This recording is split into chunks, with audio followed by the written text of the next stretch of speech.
I've hit record, so we are good to go as soon as he lands, and that way we are not. It's done. It's taken care that's of. it. Isn't We're good to go, not in any way hindered. Let me make that big, mega. Oh man. Do you want to do anything before he arrives? Is there anything we could do?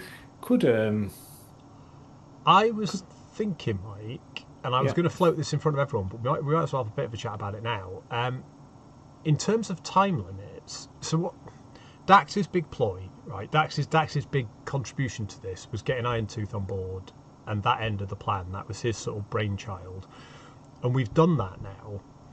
And we were talking in the last session about not rendezvousing with the Coup in Exocet, because you guys pretty much have to have everything done in Exocet before I get there anyway. You need to have anaesthetised the crew, made the meal, anaesthetised them, got them into the launches, all that stuff. And you'll have Billum on board.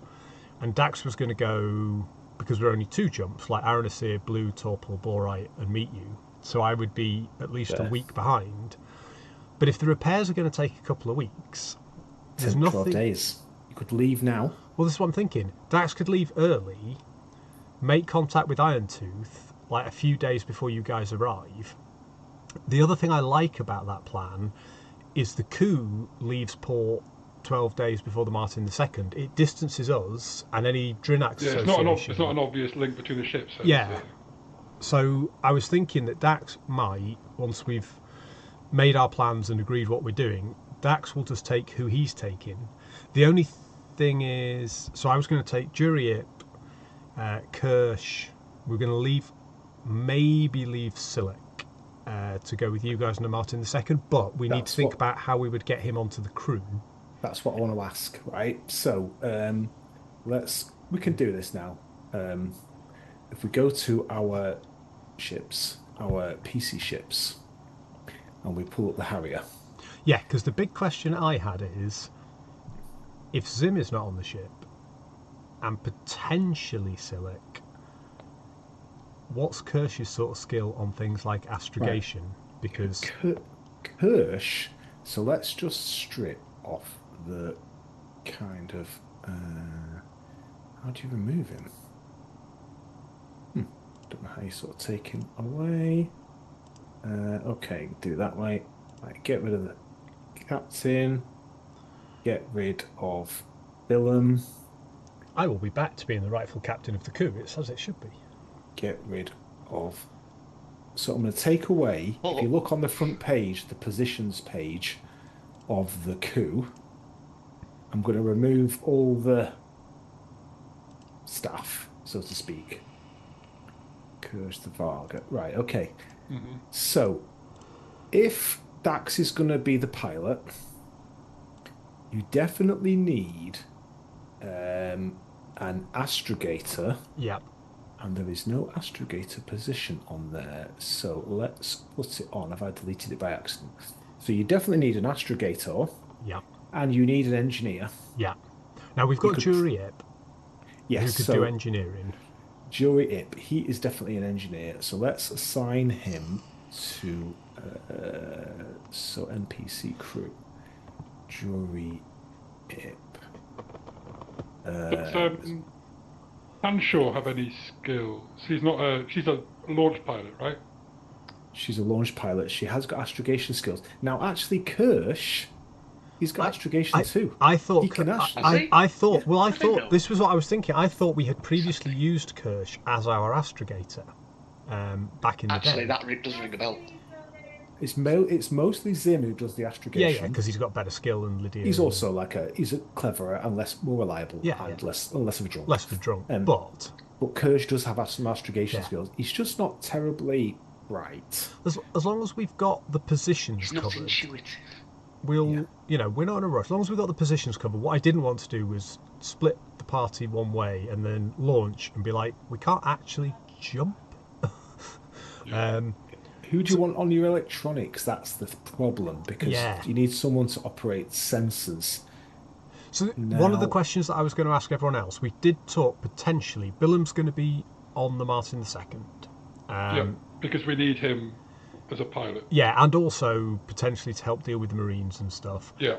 I think taking any of the Martin II crew, like if we would say, oh, we'll have Hanshaw, they're going to notice if Hanshaw's not on board when they take off. So right. I don't think we can do that. Has Silic got any electronic skill? I couldn't remember whether Silic or Goldtooth had one of the skills that... Silic has got basic electronics. Yeah. So actually, because Silic should have some experience points, because you guys have taken some experience points. So I could say that Silic has got electronic sensors, and give him a 1 in it. Because I think that also saves us having to try and hire Silic onto the crew now the recovery crew has arrived, because now that the Henry Ford is here, it's a bit more difficult for us to say, oh, you still need engineers when they've got this big ship of engineers. Yeah.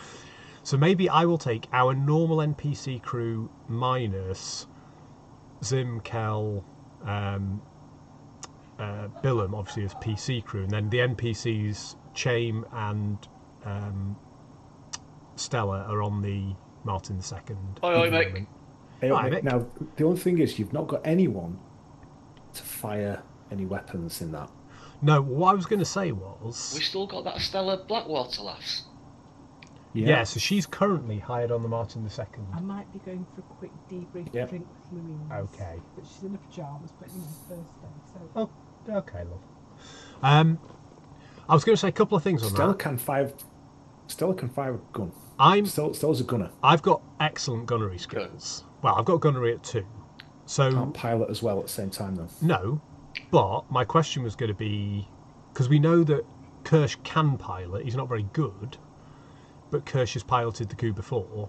So if we got into a bit of a scrape, we could sort of juggle with Kirsch piloting, me gunning, and then me going back to piloting, or vice versa. Like we've got the bases covered, and we're going to try and just behave ourselves and not get into much trouble. Not get into mischief.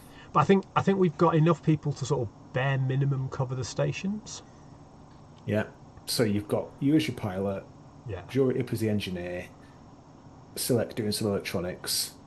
Kirsch doing astrogation, because a crew of 4. Yeah. So bit of a skeleton crew. Yeah, definitely a skeleton crew. And the rest of them on the Martin II. Yeah. And then we played a bit of a gamble, because if we turn up early doors and Iron Tooth's not there, or Iron Tooth is not in a happy mood or whatever, but the Coup's not going to fight its way out of Iron Tooth's fleet anyway, like fully manned or undermanned, so we'll have to talk our way out of that one. But I think if we did that and we set off 12 days early or something, once the the Henry Ford is there, get Bill back on the crew, Dax will be sort of making his way and then giving us plenty of time to scoop and refuel. It's almost a 2-week head start, isn't it? Yeah, and what I'd like to do is, wherever we can, take our time to do some sort of slow scooping, so that we're not having to dock at any stations, so that the Coup is not recognised in any systems sort of up to and in the aftermath of the disappearance of the Martin II. And the way I understood it was you were going to meet at the secret... the pirate refueling point, the pirate just south of Palindrome. Just south of Palindrome. Yeah. Is that still happy with that plan? Yeah, so the Martin II was going to go Exocet, Boulder... I think it was going to go Borite. Borite, because you need to scoop. Yeah, Exocet, Borite, Palindrome, and we were going to go Blue, Torpol, Borite. Yeah. And we could almost meet them at Borite at that point and all jump in simultaneously into the pirate jump point. Yeah, but again, that associates you with anyone who's watching the Coup with the pirate, with the treasure ship. I mean, you could make simultaneous jumps from across the system. You won't have to be next to each other. We only have to be at different jump points, that's true. But we could... I think we would make an arrangement, because we're not going to be able to communicate once it's gone. And I think the arrangement would be Dax will try and race ahead, get here and make sure Iron Tooth is ready to receive his prize, and then wait with bated breath for a few days and hope the guys come through. That sounds good. So what I've done is I've prepared some of the system data for each of those destinations for Dax and also for Exocet for Martin II. I thought what I was going to do is do a quick reprise of a very quick whistle-stop reprise of the Martin II crew, Yes. Just to remind you who is basically on there, because you've met virtually all of them now. You will have met all of them, just like dead quick, not spending too long. Yeah. And I'd also like to present a word from this week's sponsors. Of course. So Slimy bastards. should we start with our word from this week's sponsors? And why not? Why not? Okay. So here we I can't go. wait to do this for Pathfinder. Yeah. So this is Jedico, the General Development Corporation. This is this week's sponsor, this week's episode. I'm going to present for you a corporate advert for Jedico. So like, it's all theatre of the mind in this. So start to think of the mind. So I want you to imagine a sweeping starfield, okay, and then sunrise spills over the sort of horizon of a developing world, and we've got the hum of starships and construction bots as it goes in. You see scaffolding raising, and we can see a huge starport being built, and the logo. Actually, it's in space. It's in orbit. This huge starport is being built, and the logo of Jedico is glowing next to it, above it all, and it says Jedico, building tomorrow, we reach beyond. Oh. And the narrator's voice is calm, it's noble, and reassuring. At the edge of charted space, beyond the bright worlds of the core, lie countless dreams, untouched, unshaped, waiting. And then the footage cuts to bustling ports, and you see traders shaking hands, and the citizens leaning forward in classrooms, and children, smiling faces watching the spaceships land. For over 275 years, the General Development Corporation, Jedico, has stood as a beacon of progress, founded in the wake of chaos, born of a vision, entrusted with a mission, bring light to the frontier. And then we see this holographic map, much like the backdrop, our splash page of our landing page. And you see lines connecting the worlds, and they're exactly like on that map. And the lines start to spread out. From the shattered lanes of the Civil War rose a promise. A state-of-the-art starport, clean energy, modern tools, training, trade, a future for your children. Built sustainably and with care. And then we see the Frontier Governor standing proudly behind a team of Jedico executives. All we ask? Fair exchange, free trade, and a shared belief in the Imperial peace. And then you see on the map individual planets lighting up. It's like lights. The lights are going on. The lights of civilization are going on in the darkness of space. Across Reft, the Spinwood Marches, Deneb, and the Reach. We've brought hundreds of worlds into the galactic family, responsibly, steadily, and with dignity. And then we see children playing under sunlight. A medical bay is saving lives, and there are ships unloading aid after a storm. There's been a hurricane, and there's like people, soldiers and troops giving aid to the citizens. Humanitarian aid, yes. And one of the planetary citizens looks at the camera and says, "Before Jedico, we had nothing but the stone and sky, and now we have the stars." And the text says, "Jedico, we reach beyond." Verito, Deneb, the Trojan Reach, Ref Sector, Spinwood Marches, and then starts to fade away. It says Jedico, trade, trust, tomorrow. And it's heart. I know. Can you feel your hearts lifting with the promise of such a benevolent corporation? Bastards. I know. You see, I always have these little twin angels of Beavis and Butthead on my shoulders. I've got Beavis going, burn it, burn it, burn it, kill it, kill it. He's an anal.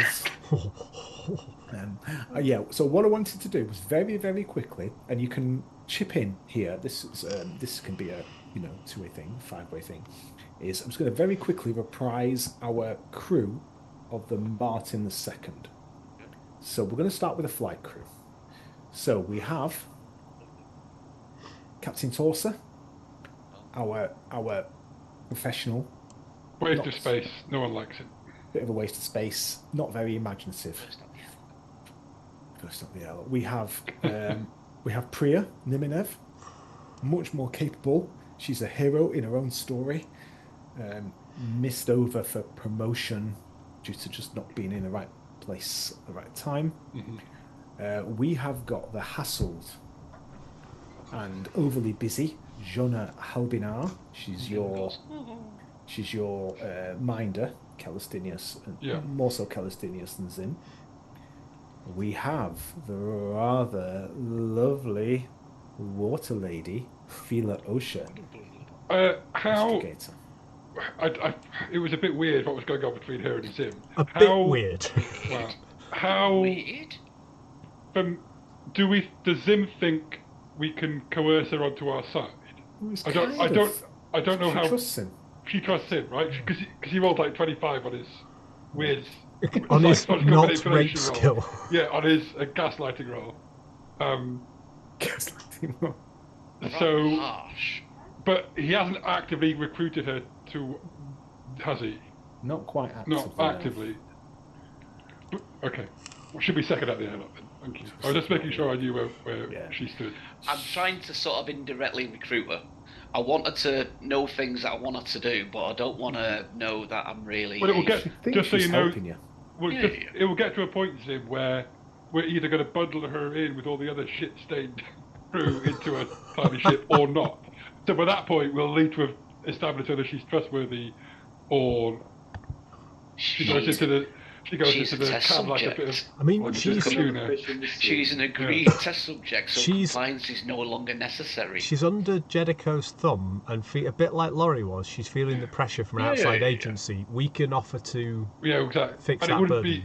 It wouldn't be bad to have a astrogator capable person. I could free her from genetic bondage. That's what you call it.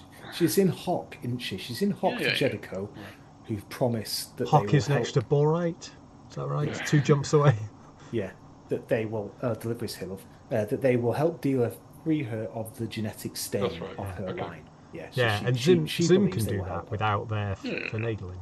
Yeah, or at least he's told her he can. I'll give you a genetic deposit, love. Right in the gills. She's a test subject. Right in the gills. We have Ven Lafitte.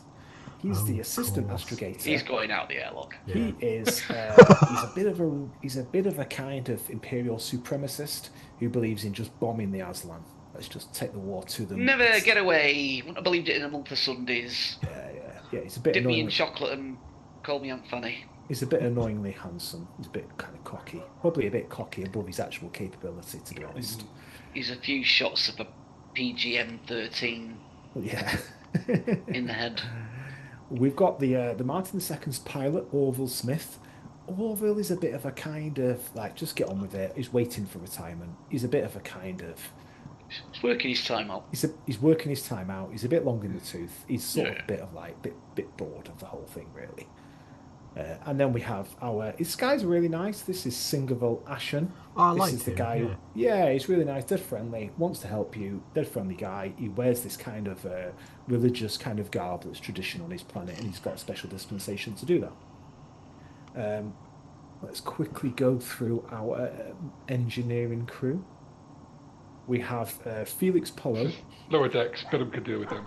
Lower decks, yeah. He's the mechanic. He's the sort of new chief engineer, bit superstitious, nice guy. He's essentially a good guy. Yeah, I kind of like him for our crew, or as a mate of ours. He is a nice guy. I don't want to kill Felix. He's a good mate of Dax's. He's a good mate. We've got Janelle Killian. She is kind of again. She's a bit of a nervous lady, kind of just a hard worker, hard grafter. Keeps her head down. Doesn't kind of cause any kind of trouble. She's on the engineering crew, Mike. She's on the engineering crew, yeah. Right, yeah. Okay. Now we've got Jodie Tallis. She spends a lot of time looking wistfully, staring out of windows, looking kind of sad. It was her boyfriend, Thelma, David who Thelma, died in the explosion. Yeah. He was the one who was kind of said he was going to get them away from here going to make a load of money. But we basically died. we investigated that a little bit, didn't we? And we thought she didn't know much more than She didn't. she know wasn't anything. involved. Yeah. No, She Laurie, wasn't Laurie involved, suggested that like him and Laurie were in on that plot, but she wasn't. Yeah. He was just promising her he would fix it soon. Yes. We had a guy from Hilfer, Omer Samuel, who died in a bit of a terrible accident that Bill failed to stop. Because I'm not responsible. Yeah, but actually, You can't prove anything. Can't prove anything. Yeah. And then we have our not little really, it's quite a big creature. This Snigantkantik. It's a Mindy. These are from your homeworld, Zim. These are from Regina. They're like the native. I don't know. They're like the native Sophont species that were pre-humans. Kind of big kind of grasshopper type things. I defended him from some hillbillies in a bar. You did. By starting a fight, you know. Would Zim with his... Well, no, because I don't need to pursue it right now. Sorry. Okay. Sorry, Mike. Well, feel free to interject. No, I was just wondering if it was a native co-inhabitant of Regina, I might have with my It's a native. sophontology. I have like a little bit of an awareness if I need to speak to him. Or You would know. You would certainly know enough to go and speak to them. ways. Yeah, you would certainly know. You would know enough about them because they're they're native to your where you're from. Yeah. I mean, looking at his character art, he has got quite an impressive vagina. Well, He should really wear slightly less tight trousers. Well, engineers got to get in kind of narrow places. We're getting all the nooks and crannies, aren't we? Okay, so we've got Verna. So now we're into the sort of gunnery, the deckhands. So this is Verna Grimsbold. She's kind of serious. Not particularly doesn't suffer fools. A bit kind of short. A bit short with people. A bit brusque, maybe. She was the first person you met. She just kind of cracks on with it. She's got hands full really with these deckhands because you've got our friend and your friend, a friend of ours, Patrick O'Leary. Yes. He's a drunk. He's a gambler. He's a waste of space. And the captain loathes him. And you've heard they're going to try and get rid of him as soon as possible. He's a fucking legend. He is a legend. And then we've got Mr. Eyes like piss holes in the snow, Frankie Illin. Frankie is Dax's absolute favourite, mainly because he's always carrying and he always shares. He's always carrying, he's always shares, he's often stoned or hungover or half cut at work. Hard to always prove this, just seem to just put up with it until they can get rid of him at the next opportunity. And him and Patrick O'Leary are thick as thieves. Yeah. Literally. Those are the two that I'd like to see survive. We have got Rex Barker, our engineering guy. Again, bit of a stalwart, bit of a cracks on, good worker, serious guy, not lazy at all. He's a grafter. Gets a bit annoyed by anyone who's not pulling his weight. I guess he'd be Werner Grimsbold's right hand man in the deckhands. We have got Joanna Lloyd. Just nice woman, just a really nice woman. Always laughing, always happy. Just seems like a genuine warm-hearted person. Caring, asking how you're doing. She can go in the ship. Yeah. But we'll put her in last. Yeah, she'll keep everyone else happy. If you can fit her in. We'll roll her in last. Yeah, and then her and Dwayne James, they're definitely an item. Oh man. Yeah. That's some slappy noises. Yeah, absolutely. The Joy of Fat Sex is definitely... Oh, we've all read that book. We've all read that book. So anyway, he's there, and he's a That's quite a thick volume. It is, yeah. It needs to be. Does he do that thing that all fat people do? Oh boy. Breathes. He's a very loud breather. He's a mouth breather. And he was a bit clumsy, and he's a bit mannered. He's a bit down. He blames himself for the death of Omar, and it really was his fault, but cocked it up. So he's been demoted a little bit. But Bill's been training him since then. Bill's been training him, but like now they're not basically trusting him as much. Yeah. He's lost a lot of respect for that. Not only because of his stupid hat. Yeah, those are lights. Oh right, I thought they were just hilarious bug eyes for fun. Little lights for crawling under machines. And then we know Laurie Hanshaw, Soon to be Laurie Valeres. soon to be Laurie Valeres. So many potential Mrs. Valeres, though, isn't there? Could be so many now. The spirit Galaxy's of a big place. the galaxy's a big place. The spirit of Vitae lives on. Let's just say. Shush. Different Yeah. postcodes, different postcodes. Different postcodes, yeah. So she is just a kind of like, got in over her head, wasn't she? Threatened by Irontooth, daughter kidnapped. Has had to kind of go along with it and way over her head. And she's the launch pilot. We've got a number of staff. We have got Oscar Vaughan, bit of a grey bureaucrat guy. We know how to act. He's okay. Bad allergies. He's the ship's purser. Bad allergies. You got the feeling he might be a bit of a gambler, maybe. Might like a bit of a card. He was talking to Zim about playing a game sometime. Give him a chance. And then we have the rough and ready, foul-mouthed stevedore, cargo chief Jim Niven, built like a tank, Big built gay like a Jim. grav tank, big gay Jim. Just a Yes, and he's got two big robots that are his kind of named after his ex-husbands, Bill and Ben. Finally, we have our Marine crew. Everyone's favourite, Staff Sergeant Vernon Hark, I'm gonna sort you out. with his cybernetic glasses, his kind of mirror shades, whatever. Got plans for you, Specky. Specky.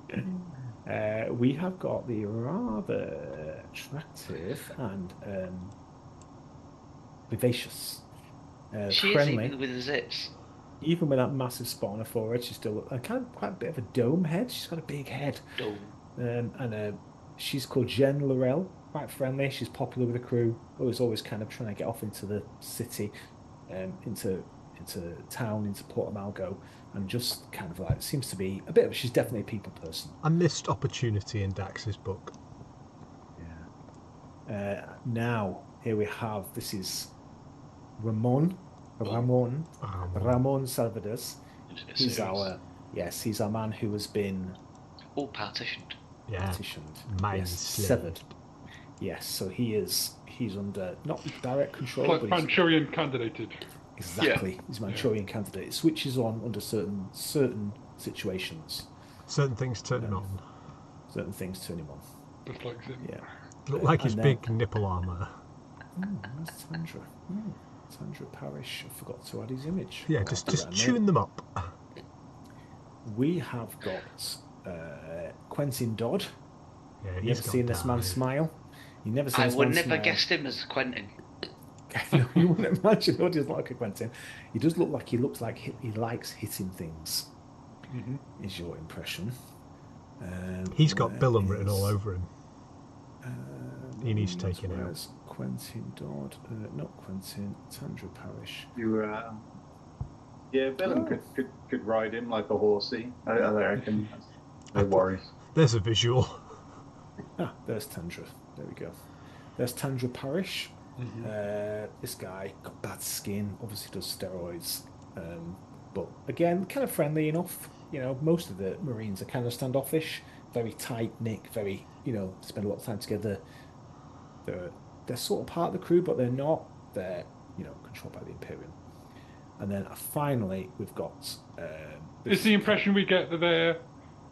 It's like a boring job, right? If you're guarding a treasure ship that just generally is escorted by lots of other ships. Yeah. It's not like it's punishment detail. I mean, it's an important job, but it's not like you're guarding a garrison or you're out fighting or. It's got to be pretty dull. They probably don't do it forever. Like they'll be it's like a rostered on it for a tour. Yeah. Okay. Yeah, so it's just that they're professional soldiers. That makes like sense. they're not slacking. Like everything is done by the numbers. you know, bob on time. They're never late. They're professional. Never look bored. Like you don't. If it was on a Right. turntable, they'd come out with like carouse, vac suit, and whatever it is. Gun Combat 4, something like that. Like, Yeah, you don't something fuck with these mind. guys. Why are you No. guys just describing Dax? I'm not here. And that's our crew. That's our crew of the Martin II, plus a few dead people. And we've got our NPC crew, who you've got here. So we have these are the guys you put onto the Martin II. We've got Chaim Garcia, aka The monk. the monk with his pink hair and his head scars. We have then we just have Stella Blackwater with her parrot and her surgically altered ears to make her look like a Darien. And a very nice waist indeed. So that's our crew. Now, what I thought I might do is I want to just play a little mini scene before Dax heads off to 12 days before the Martin II is ready to fly. So you're all together. Okay. Where are you? Presumably we might be at Mackey's if we're all together. It's the one place we can probably like a neutral venue. Yeah. We don't want to be on our ship. Or... No, that's it. So we can all a lot of the crew socialise at Mackey's, but we can at this point Dax can probably get us a little back room in Mackey's. It's a good dead drop because these, people spaces go there. Yeah, that's it. People come and go. A lot of the ship crews go here, so it's all pretty neutral. But we can all sit in different corners, make sure that we're not being observed before we get together. Yeah. Okay. So maybe it's the sort of plan, bit of a meeting, bit of a planning meeting. Maybe you're sort of on let's say there's like a balcony up there, and it's kind of tucked away at the back, out of sort of sight. Yeah. And is Mickey there? Are you there, Mickey? So yeah. Yeah. Well, basically, Silik comes over to you. Maybe you're at the bar or you're coming back from the toilet, and Silik's like, "Bill, can I have a word?" Yeah, sure. Then you come back in, doing your fly up, and he's like, "Just something's bothering me and a couple of the lads. Didn't want to speak to the captain or Dax about it, and with you being quartermaster and all, I just feel like it's just something that's a bit bothering me a little bit, bothering the lads a little bit. Politics have started already. Yes. Have you got a minute? Yeah. Well, Silik, for you, I've always got time. You tell me what's up. What's wrong with the crew? What's playing on your mind? You know this crack with Raytar.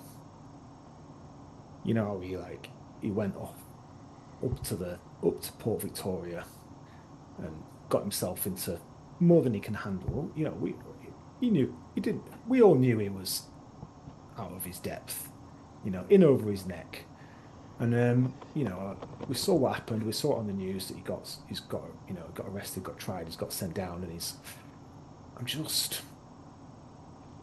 I don't know how to say it, but I don't like the thought of just leaving him there in that prison. I mean, I know he's a prick, but So they hated him. he's our prick, and he's one of the crew. I mean, are we just gonna leave him there? What are we gonna Is that the right thing to do? Silik. No, it's a great point. We never leave one of our crew behind, except that when that's the plan. Oh, what do you mean? What I can't go into detail now, but Dax never does anything without a plan. You know Dax. When we left him to get caught, if I know Dax, there's a plan there somewhere or other, and I'll check with our new captain whether those two have come up with what when we are. But don't you worry about a thing. We never leave the man behind.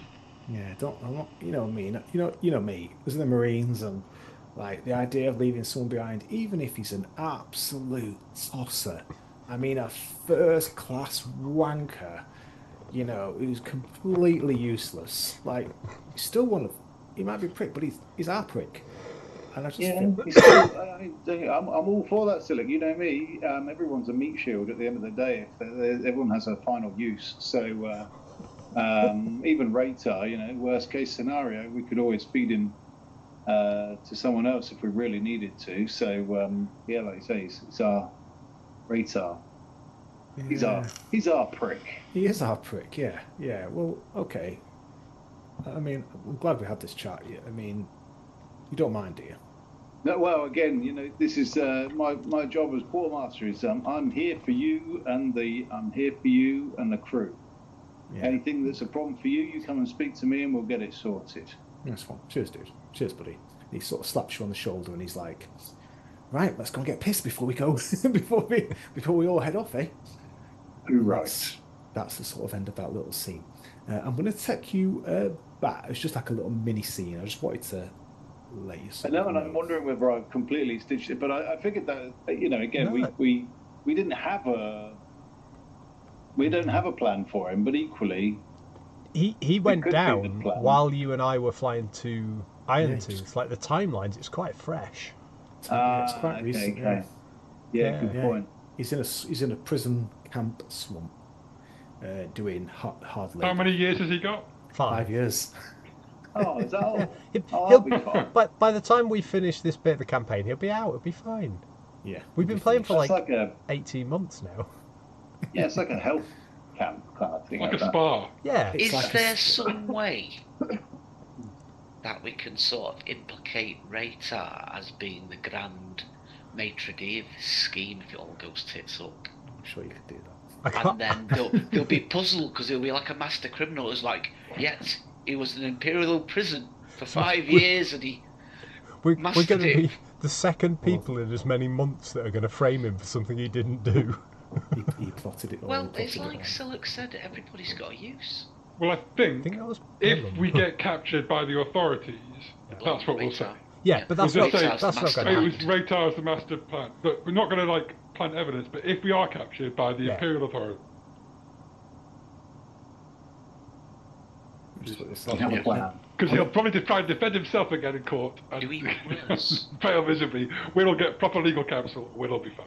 I'm going to take you back to the map there, the landing page. So, Dax, you're going to be heading off with the crew as we discussed in the coup. Yeah. And Good luck, You know- Dax. See you in, 4 weeks? Yeah, I see you in about a month. see you in a few weeks' time, yeah. So, Dax, you're back at the helm of the coup.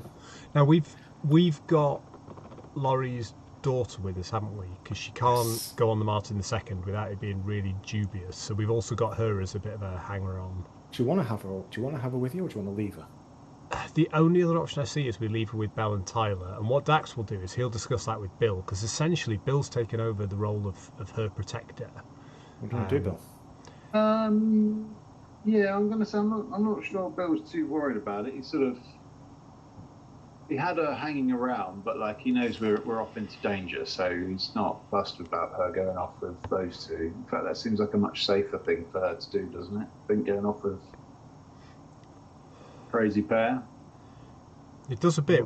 It means we've got to Like arrange to it's meet up with basically- Belle and Tyler at some point to get her back. So we need to have a quick chat with them about what their plans are. Like if they're leaving Aranasir anytime soon, where are they planning on going next? Because Yeah. They have no real plans to leave anytime soon. It would be fine to leave her with them. You get the feeling because they spent a week together, didn't you? Yeah, yeah. Could you Back. not just get Henshaw to go back and pick her up? Why do we have to be... well, yeah, we involved? don't. But even if Hanshaw does it, it's going to be like 2 months from now. So it's quite a long time for them to be sitting in Aranasir, Yeah. and we can't contact them if something goes wrong with the plan. Well, the question is, right, if we take her with us, Yeah. then you've got to then rendezvous with Hanshaw, which is more complicated because she might be off in debriefing because we're putting her in the... Well, are we? I Who's thought you, I aren't we? thought I thought we were going to recruit can't remember. Hanshaw. I thought Hanshaw was one of the ones What's that we were going to try and recruiting Yeah, free. yeah, Is that yeah. the plan? She Yeah, okay. she was like, she owes Fine. you. Yeah, she's Then, she's okay, then, she's yeah, going to well- put on a Sophont suit and aid us in the plan. That's right. Well, ignore me then. I'll say nothing. I'll ignore that last Yeah. 30 seconds. I I think the only danger is we're basically bringing the kid back to Irontooth, but Dax can handle that. So that's one way of doing it. The other way would be to leave her with Bell and Tyler and agree to meet at a certain place and time, probably in about 2 months, because we're going to have to get over there and then go somewhere else when the heat dies down, when we know we can. And we don't necessarily want to come back to Aranasir if it's going to be crawling with Imperials investigating what happened with this treasure ship. Well, then in that case, I would say if you're happy to be, because she'll be on the coup, right? Yeah. I think you should try and take her. I'm happy to have a kid running around on the coup. I think she'll probably be safer with us than without. And we went to a lot of effort to rescue her. Yeah. And I want to reunite her with, whether Hanshaw pulls through or not, she knows and trusts Billum, so they're going to want to be together pretty soon, aren't they? Yeah. Okay, we've got a Marine, a scary dog man, me, and a weird monkey bloke. She'll have a great time. It'll be like a zoo. So you're gonna head off to the holographic controls blaze to life. You're back at the helm of the coup de grace. The drives per after that travel in the Hopeful Wanderer. It's like proper luxury, baby. It's like stepping into a luxury hotel. And you know what? That captain's chair. It's like it's become Dax shaped. It's just so comfortable. But also that pilot chair that has had Bill in it for so long, and there's a little bit at the back of Dax's mind when we started this adventure. Dax was the pilot because he was better than everybody else, and then Bill really, he acknowledges, is now the better pilot of the two of them. But he's back where he belongs, holding the stick, smoking a cigar, just doing his thing. He's doing his thing. He's essentially the captain of the coup for the next month, and having given up his captaincy, he's been regretting that decision a bit, and now he's feeling good again. Might as well enjoy it. So it's going to cost 20,000 credits to refuel the coup at Aranasir. Yeah. Now you could take that money out of the coup's kitty because there's just under 1 million credits in it. Yeah. So rather than paying yourself, you could take it out of that. I think for Aranasir, I think we would do that while we're at the downport anyway. I think we'd refuel at the downport, we'd pay from the ship's kitty, and then my intention is to scoop from every system going forwards so that we're not going anywhere near a station. Now we're going to have to stock up on some supplies. We're going to basically be a month in space without going to a starport, which is going to be a little bit ropey and a little bit frontier, which Dax likes, but we need plenty of booze, plenty of fags, and some food, I guess. Yeah. So we're gonna just do a little bit of, might get a bit kind of admin here, guys. So just kind of bear with. So I'm going to take you to Blue. So Dax, you're going to head off to Blue. And you're going to have to make a few decisions here. We might have to make some rolls. This is where I plough the coup into a gas giant trying to refuel, and you guys get to the pirate point and just never see me again. So can you see that image there of Blue? Yeah, it's beautiful. Yeah, it's beautiful. Now, Blue was once a rich world. It was one of the jewels of the old Sindalian Empire. Over the course of centuries, it was systematically denuded of all resources. And today, it's a bit of a quiet backwater. The people are insular and rarely travel, and they spend their time in contemplation of religion and art. So the world is covered in these crisscrossed by these kind of trenches that are home to like a biophosphorescent algae and lichens, and it causes the whole planet these kind of lines that kind of glow in the dark. It's really kind of beautiful, giving it its name, giving its characteristic name, Blue. So you've got a number of possible. So here's the system map for Blue. So you've got these vast tectonic trenches with this bioluminescent lichens and algae. And it's ruled by this civil service kind of bureaucracy called the Accord. Now, you've got a number of options. You could go to Blue itself and refuel at their high port, which is called Registry Point. There's a couple of gas giants. There's one called Turson, which is at 3.6 AU, and there's one called Bullhigh, which is a bit further out, 16 AU. Now, Bullhigh has a free port Right. there. So it has got a free port, Yeah. so you could either refuel at the gas giant, you could refuel at the free port, or you could go and skim at Turson. I think we would go and skim at Turson. So what Dax would like to try and do is we've got almost a couple of weeks head start. I would like to try and stay as incognito as possible, dock as little as we have to, and just stay off the radar. So we're gonna go to Turson, and he is gonna try and skim.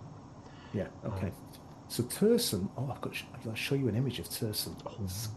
It's like you've guessed what I was going to do, and/or created the entire system because you're I've obsessive. created the entire system because I'm obsessive, yes.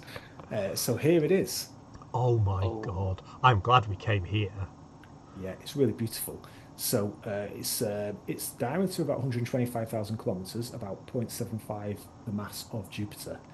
It spins really quickly, 9 hours rotation period. Gravity is about 1.6 G in the tops. Atmosphere is hydrogen, helium, bit of trace ammonia. It's a cold gas giant, so the temperature should be about minus 100. Pale orange with these white upper bands and some thin dusty rings. 14 moons, no permanent settlements. We've got a number of notable features. We've got the orange mirror, which is its nickname due to this reflective upper kind of haze layer, which is the name of the nickname for Turson itself. There's a hexagonal, like a Saturn kind of hexagonal storm in the kind of North Pole. And there is an ancient ruined Sindalian sensor base on one of the moons, which is kind of not much more than a kind of absolute ruined kind of shell. Now, stay on target. Stay on target. I know. Stay on target. So it would take a few. I think it's about 16 hours to kind of get there from the jump point in the Harrier, but I could kind of work it out. Because it spins so fast, there's a lot of atmospheric shearing from the rotational, very strong winds, unstable vortices, especially near the equator. Gravity is reasonably high, 1.6 G. Low risk of debris, but the ring system is kind of dusty and thin. There's a bit of moderate difficulty with equatorial jet streams and turbulence. Traffic is predicted to be light because it's a little bit out of the way. Radiation is strong. There's a strong magnetosphere, not lethal, but dangerous if you were there for a while. And the hexagonal polar storm is probably to be kind of avoided. Things to watch out for. Okay, Dax. Sudden microbursts which could destabilize your approach vector. Hull stresses can be quite strong, so just watch out for your hull integrity after you've done your skimming run. Sensor ghosts, fake sensor signals from the storm bands. Recommended. I've done this for all the gas giants. You'll believe I've gone down some right fucking rabbit warrens this weekend. Recommended precautions: inertial dampers should be on full. A polar approach is preferred in poor weather, and try and avoid lingering near the northern storm hex. That's the sort of worst bit. So what we're going to do? We're going to do a task chain for the team. I knew you were going to say that. I could tell what's going to happen, Kat. You can read me like a book. I'm immediately regretting my choice of team. Aye, the Wasp Factory, Ian M. Banks. Aye. We're going to do it. So, we've got the coup de gaz sheet up there. So, we're going to do 3 rolls, okay? 4 rolls, and it's going to be a task chain. So, firstly, Kirsch is going to make an astrogation check to plot the best approach vector. Okay. Okay, so I'm sorry, lads, but it's me playing with myself for a little while. So We've all seen it.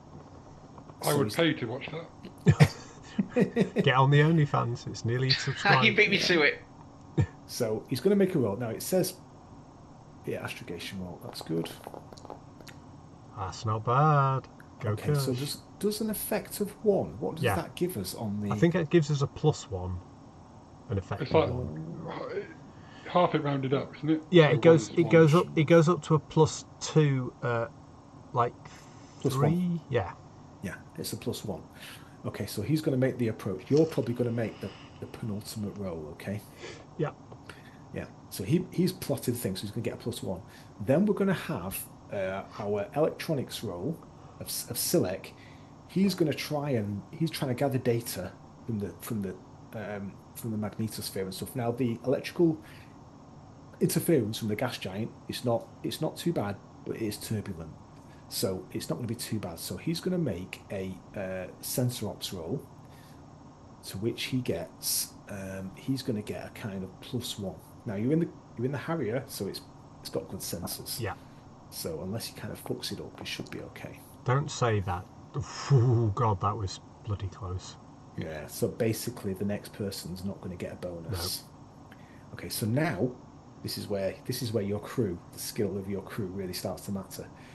Jury Ip is going to now start to try to angle the scooping device. Apparatus. Scooping Scooping apparatus. thingy is a technical name. The scoop thingy is what majig. it's known as. The scoop. Yeah, this pooper scooper to line up and to kind of optimize the drawing. If he can't do that, it's going to make your job a lot harder. Yes. So let's just make a kind of roll there. Not that one. It will be not that one. It'll just be a kind of easy one. You've got luck to burn, haven't you, Dax, if you need to? Not really. Okay. I burnt most of my luck trying to sneak a belt of explosives through a starport security years ago. Oh. Okay, so he's done a decent job. So you get a +1 to your pilot check here. Okay. So we're diving Flying in.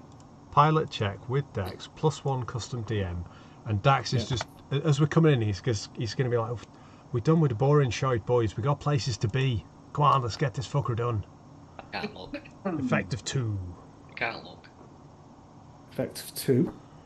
Success. He's just the sticks in his hand. He's having fun. He's sort of taking the piss. His feet are half up on the desk, but he's making sure this first one goes well. It's been a little while, and he remembers he was epic in the almost gas giant failure with the goddess Historia, but he remembers Billum nose diving into the deeper atmosphere before that amazing recovery, and so he just hits that skim point, and it just feels right again. He's not piloted a spacecraft in so long. Nice.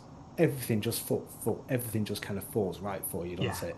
So that's the way we're going to approach gas giant refueling as a team task chain with and it will vary depending on the environment of the gas giant. Some have got more tempestuous atmospheres, some spin faster, some higher gravity. Every one is going to be different. So This is definitely how I die. this is how you die. But you've not died this time. No. So it's about 2.5 hours to transfer from the jump point to the thing. So pretty quick actually, and then it takes you whatever time it takes to kind of to scoop, and then it's nearly a day to kind of process it into a fine fuel. Yeah. So and as you're flying out, you can be processing it. So we're going to say that takes a day. Yeah. So we're now, that's 8 days now, isn't it? Yep. So if I pull up the calendar and we are on there, so let's move the calendar on a date to 270, and that's when the rescue flotilla arrives. We'll say you leave the day after. Yeah. Yeah. The We've day said our after. goodbyes and. Yeah. So 1, 2, 3, 4. I'm assuming with all this 5, we can get Bill successfully hired back on, because if not, Bill's getting left behind on Aaron Yeah. Sear. Yeah. So Dax, I'm just going to put it in the diary, and Coup departs from Blue. Okay. With so, Blue, dabba dee dabba die. Yeah. So sorry if it's a bit crunchy this bit, lads. Just while we. I like crunch. Good. Yeah, and I it was- buys. That's like what I'm doing for a week, and now you guys get to do the real hard work. Yeah. So you're gonna depart the Blue system, and without kind of event, and you're gonna head to the Torpol system. Yep, I we are believe. off to Torpol. Off to Torpol, and we'll just do that jump to Torpol, and Yeah. you can make your decision about where. I'll introduce a little bit about Torpol. So, Torpol. You've been to Torpol before? Yes. Torpol is a water world. Can you see that there? Yep. Very Kevin Costner. It has ice caps, and it has these little island archipelagos across the equator, which are mostly kind of artificial or augmented. Tropical destination is what it's touted as. You've met someone from there. You met this guy before, Provost Falks. He is. He's got a little model of the starport. He had a little model of the starport on his head. Yeah. So, yeah. So, Torpol is it's kind of very much a kind of trading world. Here is the UWP and the map. Governed by these merchant provosts. What I want you to imagine is Dubai in space. Okay? There's nothing much there, resources, apart from the sea. But what they've managed to do is create quite a successful trading economy. It's on a trading route. So you know how all the flights to the east and to Africa go through Dubai? Yeah. It's kind of like that. You've got a number of options to refuel there, okay? So Torpol itself has got, and you will have seen this even if you might not have stayed there, that's the station. That's the Zora point. That's the high port. So you could go and refuel there, pay the money, take your choices. There's a planet called Trefar, which is one further out than Torpol. That sounds as clever as one of Traynar's aliases. Trefar Ranamalan. Trefar Malamalan. So that has got a population. It's a bit of a mining colony, and it's got a small Class C starport called Trefar Anchorage that you could go to. You've heard, or you would have heard on the sort of grapevine, it's a bit of a kind of frontier mining colony that you could go and refuel there. And then there are 4 gas giants.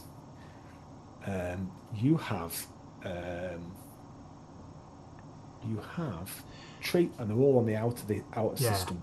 And You've got presumably, if we were to go to, say, Tracy Island, it's got the smallest diameter, quickest to get there, and therefore the quickest to get there and out. So that might be the quickest route. Tell me about Tracy. So, what you know about Tracy is it is smallish. It's about 66,000 kilometers across, about the size of 31 Earth masses. Gravity 1.16 in the sort of Scoopy area. Predominantly hydrogen and helium with trace methane. Relatively calm compared to the larger giants, but still with some storm systems near the poles. Magnetosphere is weak but present. It's got a number of small moons, 3 small moons. Moderate gravity. Ships may need extra thrust for a stable orbit, but pretty safe for skimming. Yeah. Calm atmosphere, variable storm patches. I think it says. It says limited, suitable for light, short gas skimming operations with small refueling platforms. from small refueling ships, and limited magnetosphere means higher exposure to solar radiation, so shielding is important for extended refueling crews. That's cool. I don't think we're going to be doing extended refueling, hopefully, and we've got pretty good shields on the Coup. So I think we will go for Tracy because it's the smallest and it seems relatively calm. So Dax will just make an executive decision and we will head to Tracy for our refueling so that we can hopefully get out of the gravity well quicker and get out of system. So we'll make sure we make those rolls now. Let me just show you Tracy. Oh, Tracy.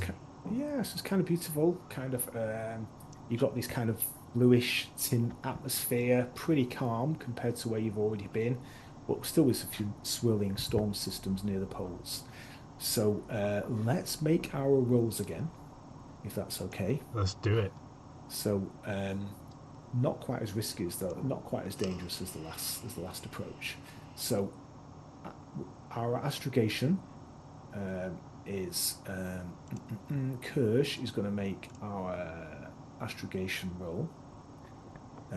It's going to be a bit easier because just not as dangerous. So let's suit him. Oh, go Kirsch. Right, that's an effect of 2? That's an effect of 2. Then... Oh, sorry, a bonus of +2. Bonus of +2, yeah. Select's going to make the sensor sweep to plot any kind of present kind of threats. So he gets a +2, and the Harrier gives him bonuses as well. And he's going to use his intellect. Okay, nice. Another +2. Come on, Jury. So now we'll see what Jury does. So does he open the scoop or not? Is he going to line up the scoops? This is a dexterity roll because I'm going to imagine it's not just to press the button. No, he's guiding the joystick. He's getting the thing completely. I imagine there's a screen. You've got to kind of hold it. You've got to hold it on in the pipe 5x5. Yeah, you've got to hold it. You've got to hold the X on the stream as it sort of comes in. Yeah. Okay. Oof. Okay. So it's an effect of 1. +1, right? And this is an average roll. Yeah. Now, what I'm going to say here is, if you fail this roll, you get a +1. Is you're going to potentially the ship's going to take some damage. You're going to bump off the atmosphere and have to make another approach. Okay. Do you want to put any luck in? No. I'm just going to roll it. Okay. This is a success with consequence. Yeah. So I am going to say that you've succeeded in the scoop. You don't have to make another approach, but there is the potential to take some damage. So, which is expensive. It is, but we're going to be rich, boys. Going to be rich. So, where's RGM? We're robbing a treasure ship. It's all good. I'm not coming around doing this again. We're fucking getting it now. Okay, what is it now? Failure, bounce back, roll or take damage. Roll take dice damage equal to the layer you are skimming in. So we're going to say you're in a reasonably safe layer. Yeah, we're like 2 weeks ahead of them, so we're not skimming deep. We're just, we're taking our time to fly to each of these. If we were really time pressured, we'd be going to the high ports. Okay. So we're just skimming the upper layers. So it's going to be 2d6 damage. Okay. Which is a lot. Is that reduced by any of the Harriers, like armor, shields and stuff? An armor, yeah. I think it's got 4 armor, hasn't it? Let's find out.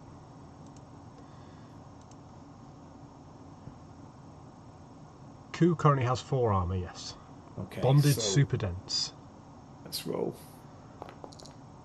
Come on, Coup. That's okay. So 3 points of damage. Okay. So the hole's down to like 77. 77. So tell me how that scene plays out then, Dax. So Dax is coming in. He's got the stick in his hand. He's feeling a bit more cocky now. We've been flying for a couple of weeks, and everything's lined up. The scans have gone well. The electronic sweep has gone well. We're coming in, and Jury Ip's he's got the stick and what have you. And just as we get into the upper atmosphere, there's a bit of turbulence. It's a bit more stormy than we were expecting. Dax is compensating in terms of being able to hold the ship steady and so on. and then Jury Ip is suddenly like, we gotta go right, no, I can't keep the thing in the stream. And so Dax just sort of yanks the stick right, and there's this, it's almost like something reaches out of the atmosphere and just smacks the bottom of the hull. It's like we're bouncing off atmosphere, really bad turbulence, like I had over the weekend trying to land in fucking Dublin. There's this smack on the bottom of the hull, and we get the thing aligned. Jury is doing very well. He's keeping the stick in line and getting the scoop in the right place.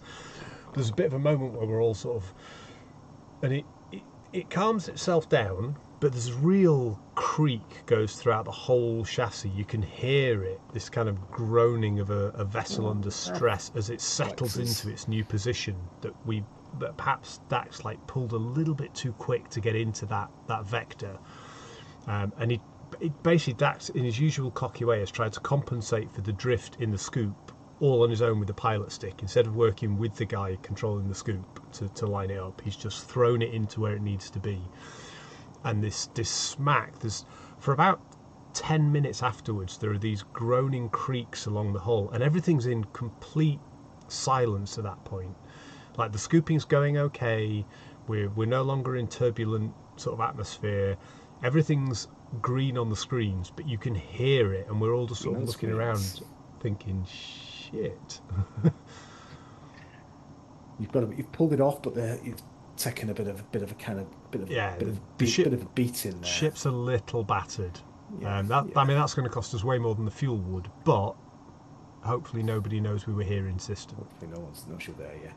So depart from blue. So 1, 2, 3. Yeah, so that was Torpol, wasn't it? 5, 6, 7. Yes. So that will be 286. Arrive Torpol.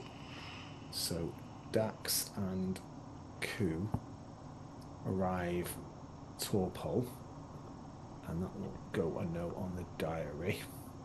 And then we'll say the day after is depart Torpol. Yep. It might not be necessary to know all this, but I think just on the off chance that it becomes important, I think I just want to... We're slightly out of sync in terms of time again, a bit like we were with the radar stuff, and it is nice to know when we all come back to interlock. Yeah. And then you're going to go from Torpol to Borite. To Borite. That's where we'll stop because you're ahead. So yeah, that's it. So we're ahead, but we make our jump to Borite, and then we're going to scoop at Borite, head to the pirate refueling point where we don't need to scoop. So we've got one more set of rolls later to try and not die. Now, there is no... I'll let you just have a little... If you look in you could even have a read of this while we do the other guys. Yeah. I'll be having a look at the system data. Back 1 minute. Sorry to go. There is system data for Borite. Now, there's no high port or down port at Borite. It's not much more than a scrap of ground, so it will be sort of refueling. Yeah, that's fine. That's what we want to do. There's a few options.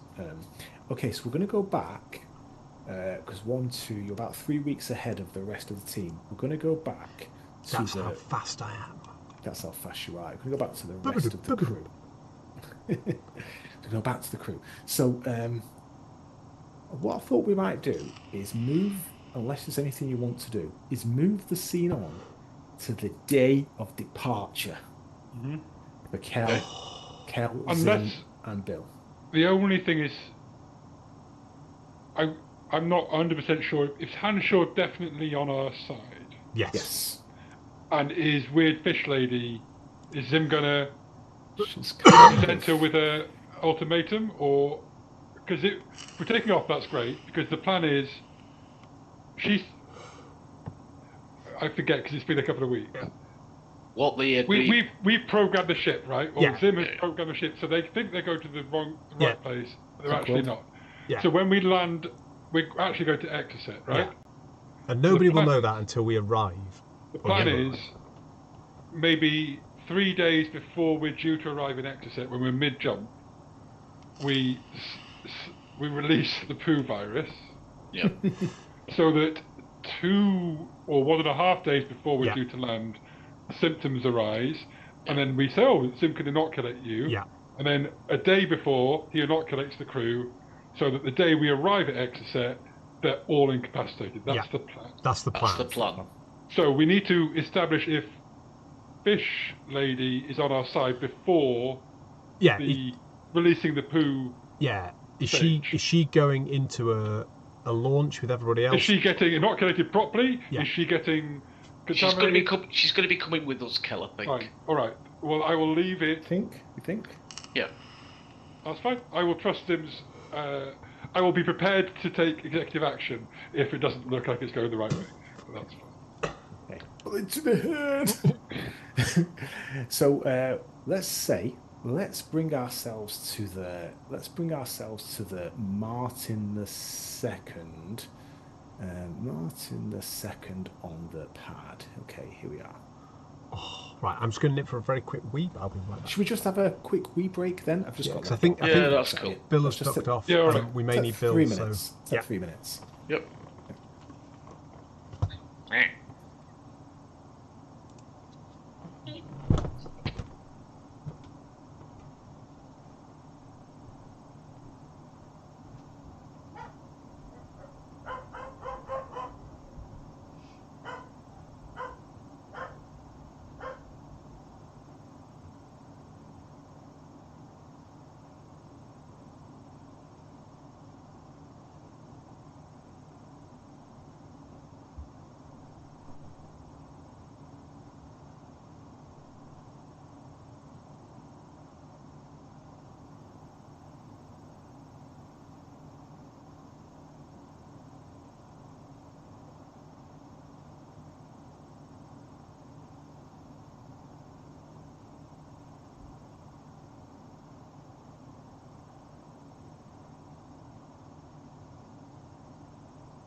It's more of a kind of. I was just thinking then, it's not a roleplay heavy session tonight. It's more of a kind of dice roll-y, game mechanic-y session, if that's okay. It sort of has to be because we've done a lot of roleplay heavy sessions recently, and we're now at the point where execution.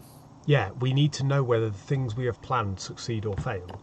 And I like that there's still a lot of things up in the air where we're like, did we agree this? Is this because at this point we kind of shouldn't know every last detail. We're kind of winging it because we're time pressured by the arrival of the repair crew and stuff. You're doing a good job. You're doing a great job. Just, hey, Gaz, are you there, Gaz, or are you sort of? No, he's not there. You might still be making a brew or grabbing a rum. Oh. I was thinking this is it's a nice easy evening for Dax. Put his feet up, get behind the coup again, and suddenly we're bouncing off atmospheres and like the thing I've always loved about Traveller is nothing in the galaxy is without consequence. Like, you're not superheroes. I had a lot of fun making those I bet you unique did. characteristics of those gas giants. Yeah.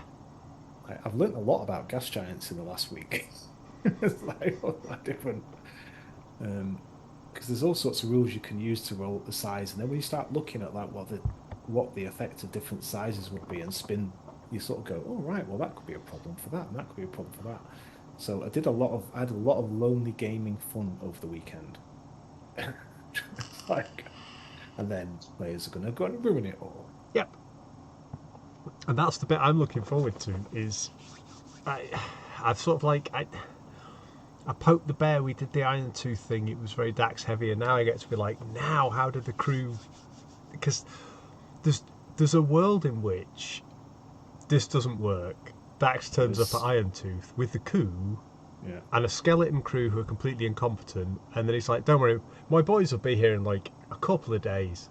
They'll be here. They'll fucking be. It'll be fine." and it just any day. The pressure just gets worse and worse and worse. Any day.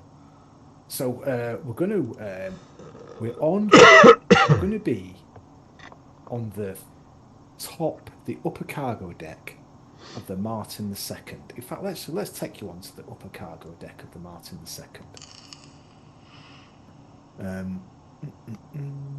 Let's get rid of that.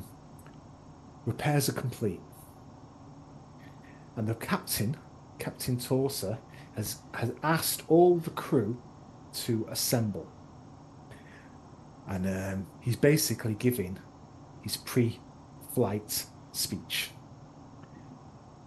If everyone is here, is everyone here? Everyone here? And he sort of nods over to you guys and the rest of your crew, and he waits for everyone to arrive and says, as you may all be aware, repairs are now complete, and I have every confidence in the skills of you all and of the engineering team.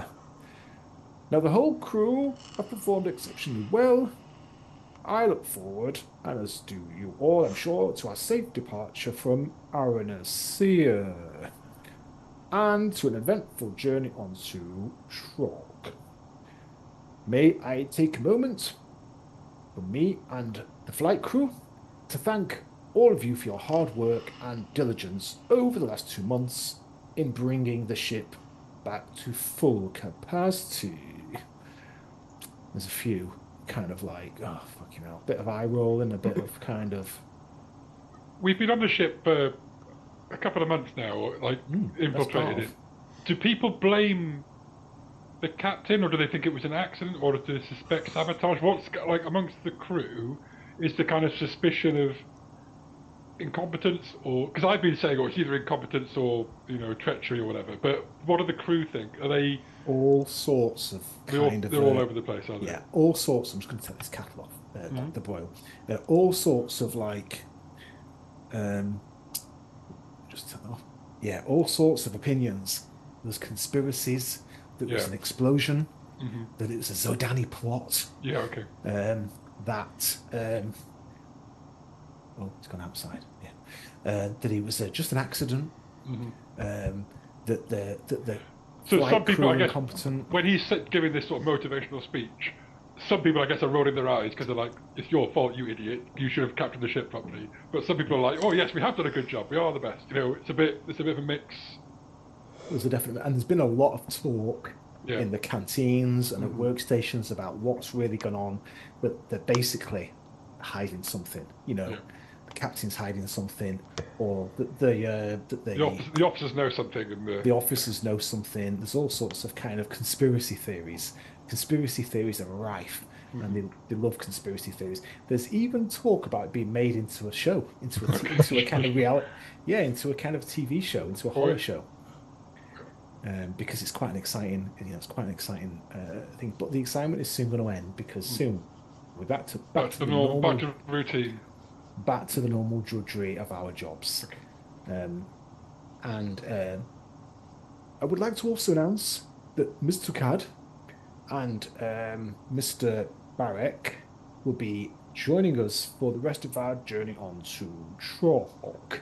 Mr. Good will be offering us the great benefit of his medical experience since the sad and tragic death of Mr. Burke. Mr. Good, we are in your hands, sir. Now I would like to lead the whole crew into a minute's silence to remember our fallen comrades.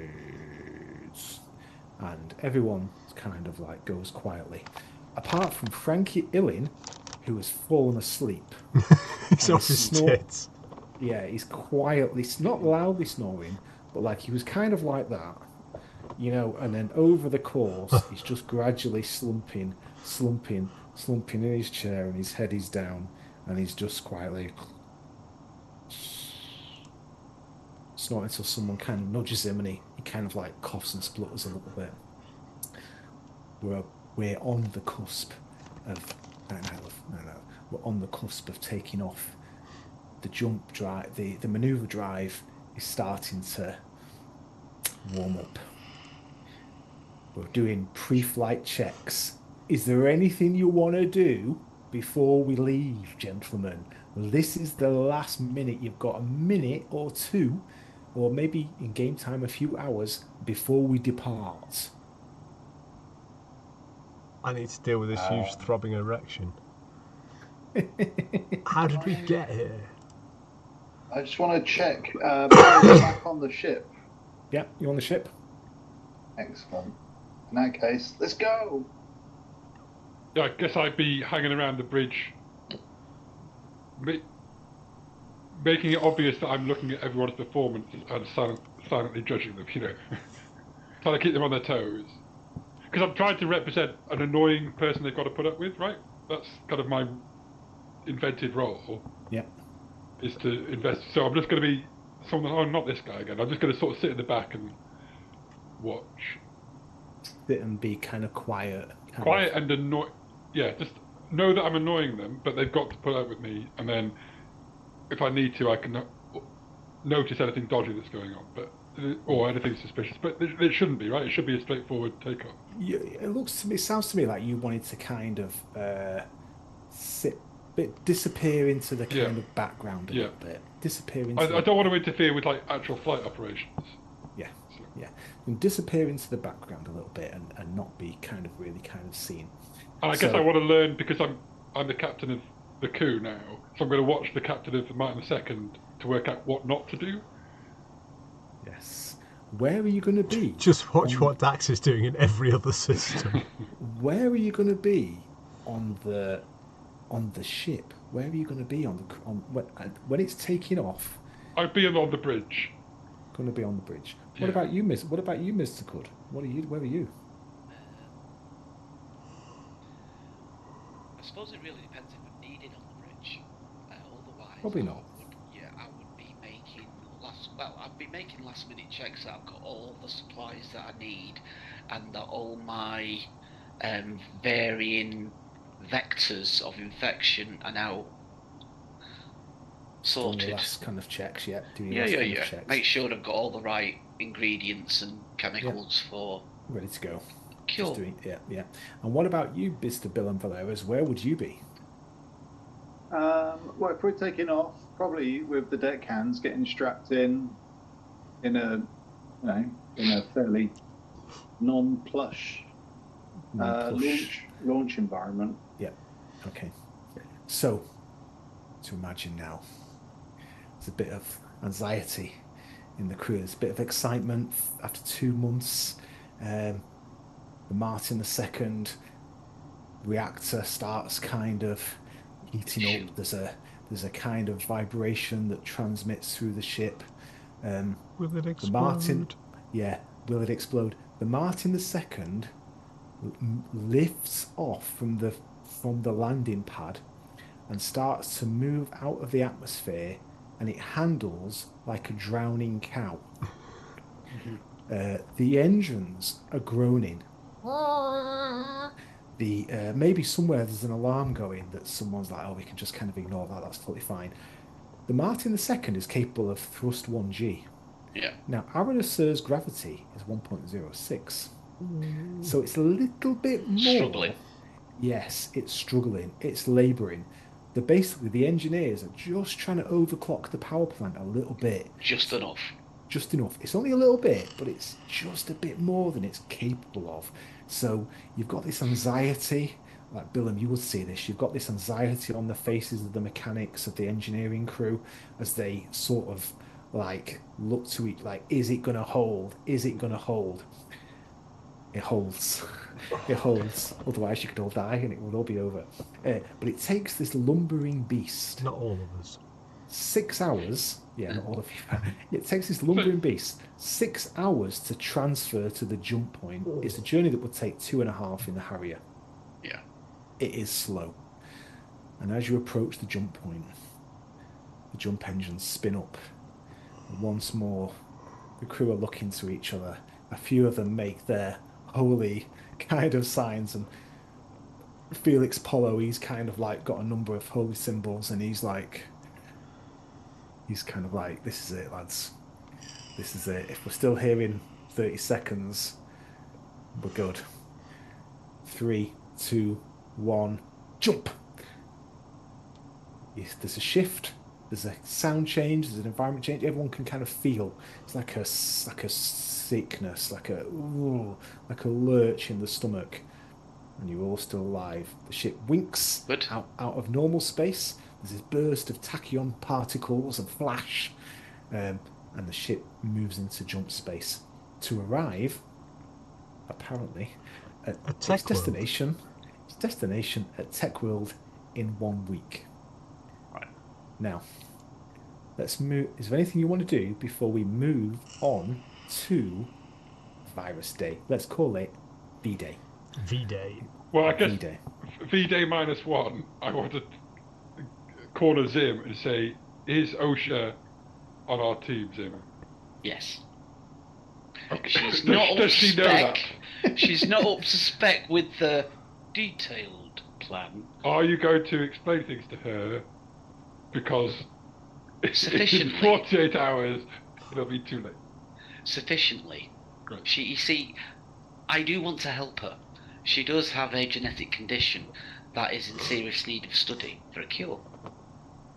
So I can bring her with us. Kel's actually doing this. He's sort of going, oh, God. No, That's no, not what I Kel. asked you. No, Kel. She's very nice. She's very useful, and she's awfully coloured blue. But does she know? My Does only she know? concern is if Does she know? have you talked to her that? Fine. I just. I shall confirm with her immediately and Thank get you. right back to you, Kel. Thank you, Doctor. Should we roleplay that little This discussion Captain then? Lark's not as easy Nope. as it looks. No. Gonna leave it. I'll confirm with it shortly, and then nothing will happen. No, basically what I want to do, because I've got a little vision in my head of Zim sat in. Alright, what's the name of her homeworld again, Mike? Dolberg. Dolberg Hawaiian colours, like, you know, like an Hawaiian shirt, right? In Dolberg terms, beachwear, with a raffeta seaweed sombrero hat, and traditional Dolberg sort of cocktails and small bites to eat, and invite her when she's got a free moment from the bridge. Because I'm assuming once she's done the jump, that's her more or less. Astrogation is an active process. You Right. you don't just jump and then go. Like, it has to be maintained. The environment has to be monitored. But it's not 24-hour a day monitoring. Yeah. It's just periodic. I'll kind of just monitoring. ping her with an invitation to the med bay. I've got a surprise for her. Let's take you to the medical A bay. little surprise for you. He's A fishy you've treat. got, you've got a It's plane. the You've least got a plane. surprising surprise I've Yes. Zip. Let's put you on here. So there you are. Where are you now? So let's bring you to the kind of bottom. The token's still there from last time. Yeah. Where would you be? Would you be sat on the bed? Would you be sat at your little desk there? I'll be sat on my little chair, and I've got like a made wicker table in front of me with the mock cocktails on. Where are you And MacGyvering this little- shit from? little seaweed sort of starfish decorations hanging from the MRI scanner. And Like the there's Little even, Mermaid. there's even a tray of sand that she can dip her toes in just to feel like she's at home. It'd be the equivalent of us dipping your feet in a nice warm carpet or something. Just want to, get your feet sandy. Dip your fins in.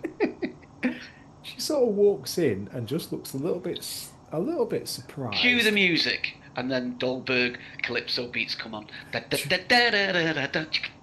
You know what? I did have Calypso the drums. Here's the tropical music. Here we go. Yeah. I've got the kind of tropical. I Yeah, think I've got yeah. some kind of tropical music there. Okay. Invite her in. Invite her in. So I've got some kind of tropical music there. She Yeah. sort of like Let steps me in. put my music on. Oh my god. Oh, there we go. Yeah. So you got the sound of the waves and kind of stuff like that, and she kind of is like, yeah, Mr. Cud, you wish to see me. This is Take a seat. We're beyond first name basis now, and call her by her first name. An impeccable translation of her song, Usher. Fila. Usher. Fila is her first name. Call me Fila. Fila. I would love a In fella native- if you in don't native mind. Is Fila. it Is it Fila or is it Fella? Fela. Fella. Fella. Yeah, Fella. Fella. Fella. Oh, Call she's me a- Right, Fella. fella. All right, fella, how you doing? Take a seat, fella. You may call me Fella. My first name is Fella. And my friends call me... It's an odd name, really. It's the reversal of what my surname is. It's a very long story, however. But you can call me Ducats. Oh. Ducats I could. You see, it's a mirror. Oh, that's curious. You saucy palindrome, you. What do I this is unusual. Very very nice. What do I I have the first step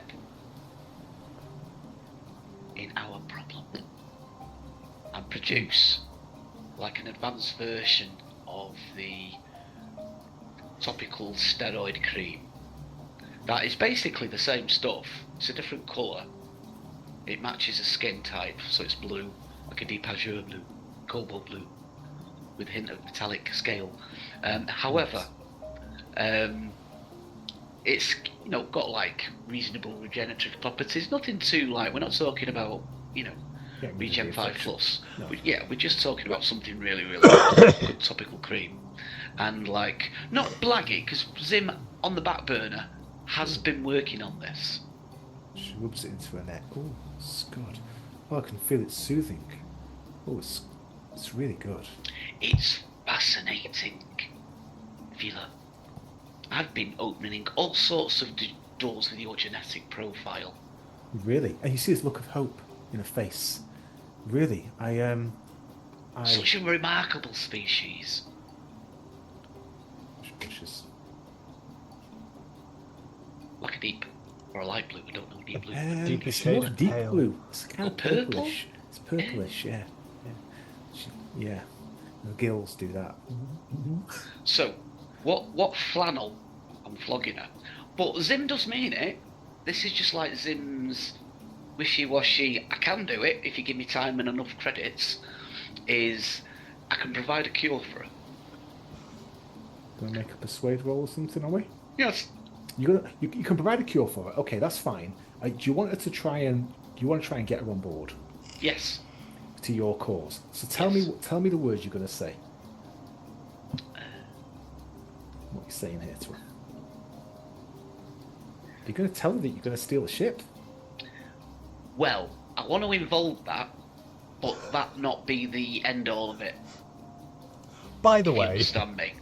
Either way, we're about to steal your ship. however, it's I fine. will need to leave. But you Fella. could lead on the fact that we know that she was involved in some kind of dodgy scheme, Yeah, right? Yes. we will take the And Jellicoe Jellicoe. plot out of her hands. Yeah. and Yeah, then because that's what I agreed fix to it do. for her. Yeah. Yeah. So you could say you don't have to worry. Sorry, you could say you don't have to worry about that. Trust me, don't trust Jericho. Yeah. Because you basically you blitzed all the rolls last time, right? Whenever it was, a couple of weeks ago.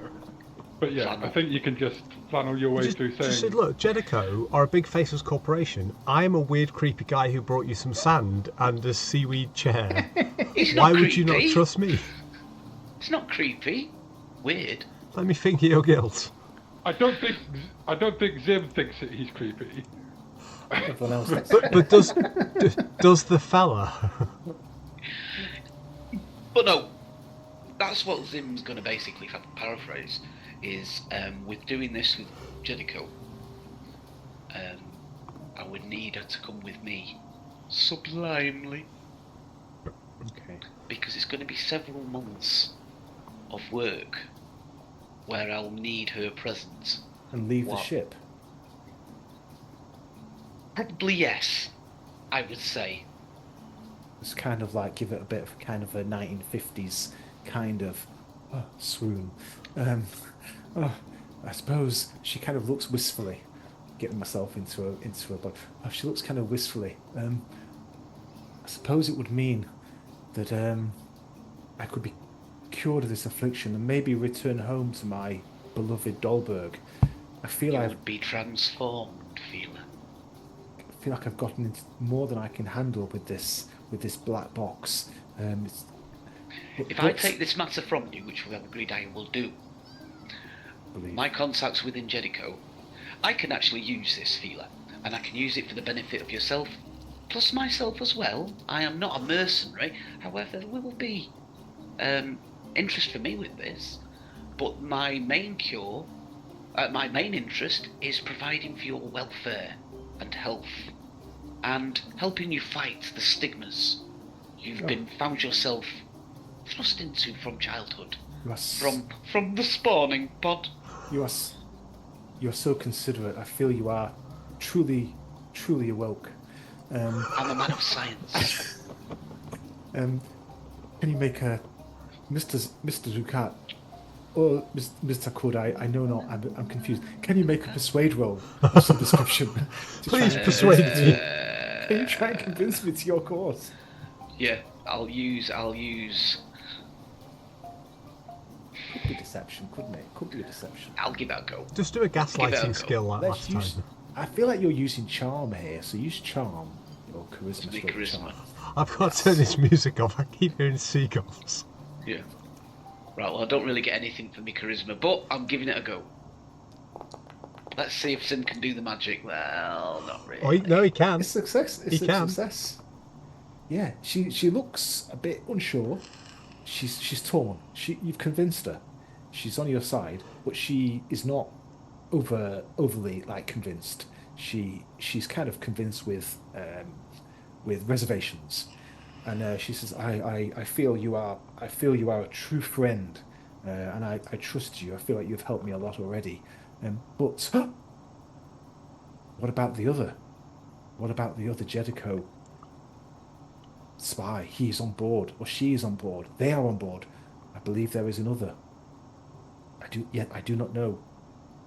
I think it's probably best, Feeler, for you not to know. My concern is your welfare and your care. The other Jedico possibility, I am confident they will reveal themselves shortly, especially if they suspect. Well, no, we don't want no suspicion. I want to keep you blameless from this till the point that we need to leave the ship, and then we will begin to reinvent your new life and your rebirth. She takes your hands. I'm in your hands, Mr. Clud, Mr. Stugat. And I am in your fins, Feeler. Everyone's got laid on this adventure apart from Calistinius. And the scene moves away. You're not going to You should shag have her, fucking but seen me in my heyday. Fish It women feels- dripping off my arm. It feels Every night it was a fresh piece of cod. it feels possible. It feels possible. Okay, let's go to the moment. Can we go to the moment of let's get us away from that kind of scene. Okay. Please, quick as we Let- can. Yeah. let's go to the Martin the Second bridge, just as a kind of backdrop there. Let's get rid of that music because They don't stand for that shit on the we bridge. can't stand for that shit on the bridge. Okay, we're in jump space. We don't have to be on the bridge. We'll just use that as our kind of backdrop. You're going to deploy the virus. Okay. You happy to deploy the virus? The virus is deployed. Yes. How long does it take to take effect, Zim?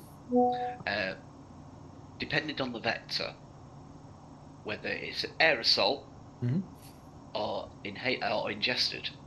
Ingested is the longest process, which takes 4 hours. Inhaled is the quickest, which takes usually within 90 minutes. Also, Okay. the inhaled's got to be better because you're not reliant on somebody being forced to eat Listen. something. Yeah. Either way, it's pretty quick, isn't it? Yeah. So what I thought we would do, I thought this would be kind of fun. I want to hear the captain shit himself.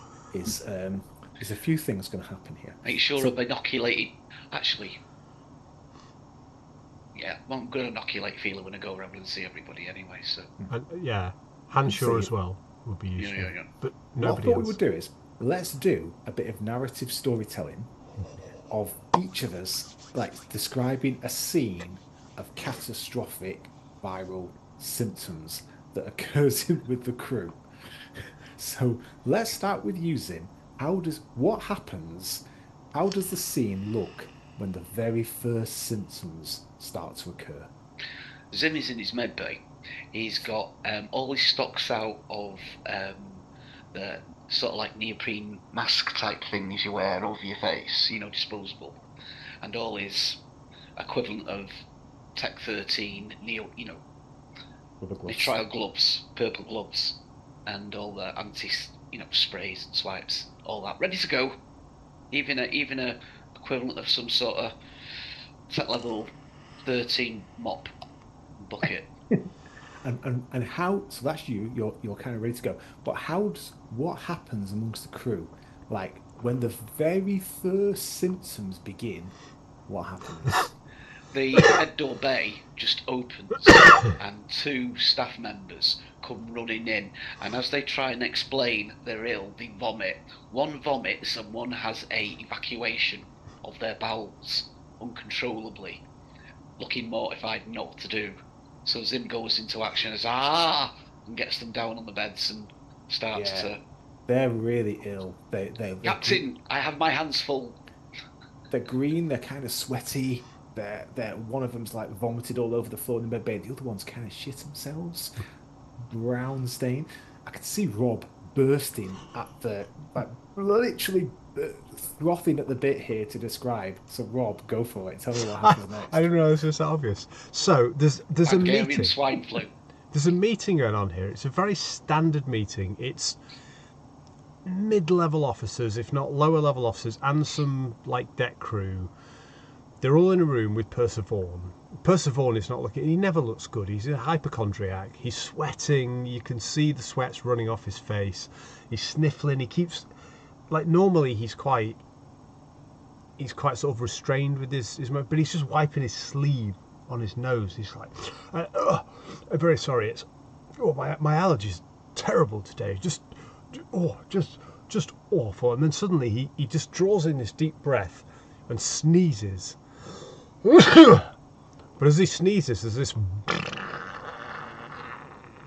that follows it, and he flushes red, and the sweat really breaks out on his brow, and he looks around the room in that sort of desperate, I hope nobody noticed, and there's a couple of like junior deckhands at the back that are looking at him like, did he just shit himself? One of them turns to the other and they're like, I think he and just throws up on the deck, and within a minute everybody in that room is either vomiting or soiling themselves or both, and they're just like, what do we do? Lovely. Calistinius, can you describe a suitable, exciting, dramatic scene of carnage, please? I would know when this was due to happen. I would seek out the chief of the Marines. Yes, you're going to find Hark and watch him. And I'll let's say he's sort talking to one of the other Marines. They're just sort of having a debrief of the security arrangements or something. And I make sure that I'm in the room observing because I know it's about to happen. I want to sort of Let's see it happen. see it happen. And I see that, and I can see that he's sort of looking a bit slightly green, sort of slightly he's stuttering slightly. He's obviously not well, but he's a really tough guy, right? He sort of struggles through. And then I can see that he wants to go to the bathroom, and get some privacy. So as he sort of says, right, everyone discharged, I'll be saying, Staff Sergeant, can I have a quick word? Like, just try and keep him in the room, knowing that he just wants to desperately just get some privacy and either shit himself or puke. But I'm like, well, that was an interesting meeting we had. Is there anything else that you want to discuss? Any other security arrangements? And he's like, oh, no, it's fine. I'm like, oh, are you sure? And eventually he just can't hold it. He sort of grabs, his cruel bastards. Puts one hand on his crotch and one hand on his ass, and he sort of shuffles out towards the nearest latrine. Amazing. Okay, so let's go to Billem. Finally, people are fighting to get to the toilets here. I want you to imagine there's kind of fighting to get to the toilets. There's kind of vomiting in the corridors. There's people shitting themselves. The smell is kind of horrendous. It's biblical. It's proper biblical kind of scene. Yeah. Billem. And Billem's fine, right? So he's. I think so. It started with they're all sort of strapped in, and sort of like one of the what was the fat guy? Dwayne. Basically, Wayne. He was the first to go, and he just sat there, and and you could hear Poor guy. his belly just kind of like growling, and he's sort of like, he's not looking good at all. We were all meant to be strapped in still, and this was when it started all going off. Still, there was still the seatbelted signs were still on, and he ran off to the toilet, and all we heard was he didn't even manage to close the door. We just heard this sort of god awful explosion in the toilets, and then basically that was sort of followed by sort of one after the other, and before long, literally everybody. You got people literally sitting in the sinks, shitting while being sick. The deckhands are not a classy lot by the best of times. And there's like sort of shitty hand marks on the wall, and sort of. It's just instead of blood, it's shit. It's just a nightmare, and everyone's sort of like just got that hollow look in their eyes that they've been through a real traumatic war zone. It's like the opening to The Expanse, but it's just shit stains down the wall. Yeah, just shit stains down the hands down the wall. And every now and again, you just see sort of like they're sort of tired, looking like gaunt and drawn out and like broken. And then it starts again, and you just see their eyes go bulge, and they're like, they start fighting their way to try and get to the toilets, and yeah. Now, on it goes, and Billem just sort of sat there having a little chuckle, trying not to seem too obvious that he's chuckling. Brilliant. Now, there's just one or two little things that you may not have considered on this fantastic plan. On this one, totally thought out, not at all improvised. On this otherwise foolproof plan, there's just a couple of loose ends that you might not have considered. That might mean the next few minutes might not quite go exactly as you planned. And it's all going to be due to the look of the dice. Now, two things.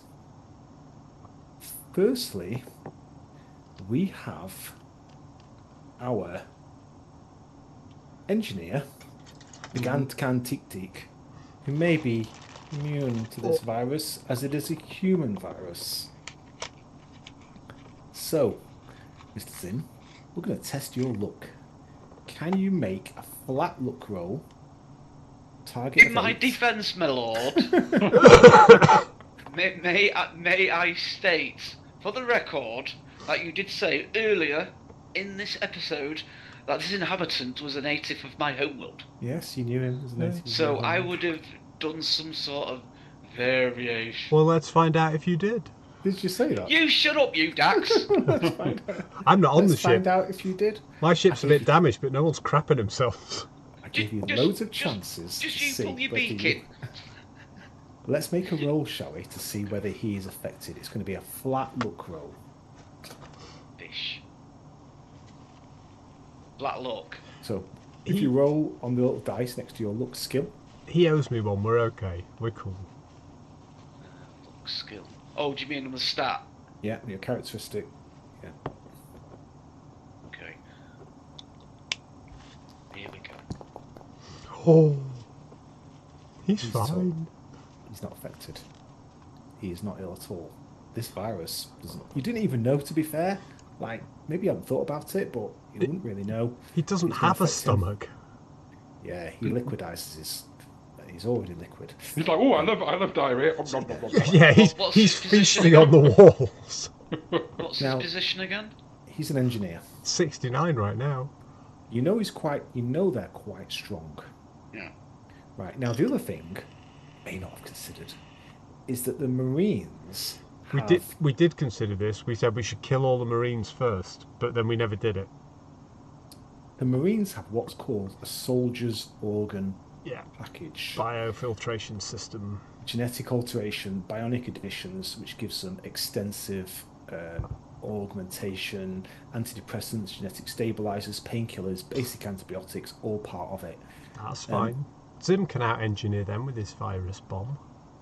Basically, it's going to be an opposed roll. Yeah. Now, I had to scroll through loads of episodes to find the roll that you made. Yes. And and I was asking, and this is why I was asking. Now, you rolled a 14. You which did, is a you- prodigious roll. Yeah, you smashed it. Yeah. So the only way they can beat that, and looking at their stats and everything, there's only a few of them that can possibly make it. So Okay. I'm going to make them to make endurance rolls now, and we're going to see if there's enough to oppose you. Oh, This this... goes down. So this could, if there's enough to Yeah. oppose you, The thing is, right, even if they pass, right, because the second part of our plan is for us to say, oh, Zim's come up with a, Cure. Yeah. what do you call it? Cure, An Inoculation. antidote. inoculation. Yeah. Even if you haven't been affected, we're going to give it you just to make sure that you're immune and not going to get. I'd like so. Yeah. So worst case, they're not debilitated, but they don't know No. you did it. We haven't. you don't know you Yeah. did it. Yeah. We haven't Don't know you revealed our second Yeah. stage of our plan. Yeah. yet. It's Yeah. fine. So And the let's. second stage is what knocks them out. So Second stage, yeah. So let's just make a roll for each How- of these Marines. They might not want your second stage if they're not affected. So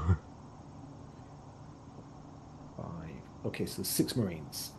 And also, there is our... never mind. prodigious- Also, you've had your 2 chances. no.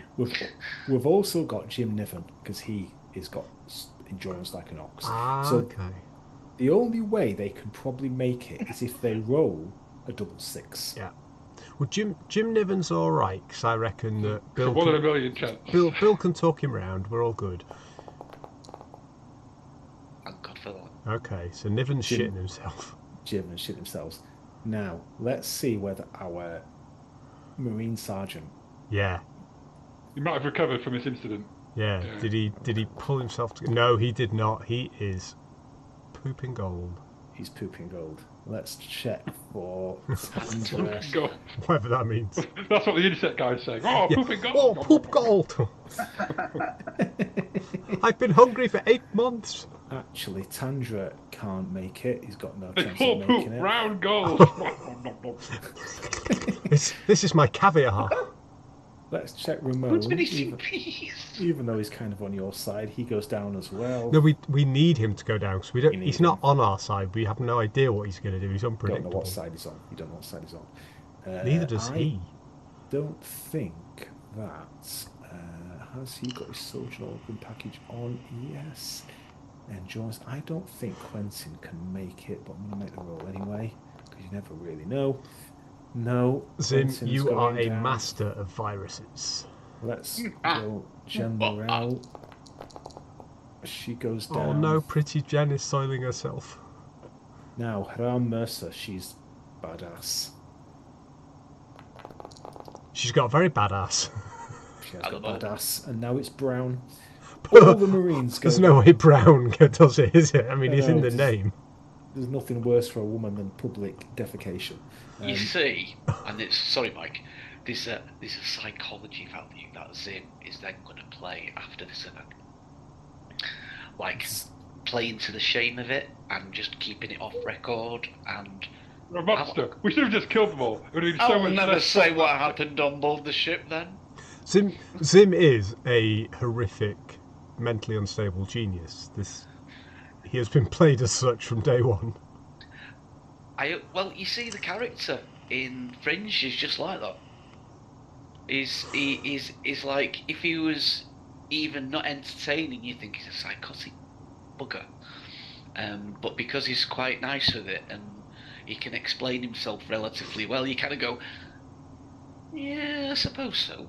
Sort of sounds right. But why have you got a cow in the lab? Zim, the call is going out across the ship. Help us, Amber Mr. alert. Cud. You're our only hope. There's little holograms coming out of droids with people shitting themselves. You're Help me, administering to the sick Mr.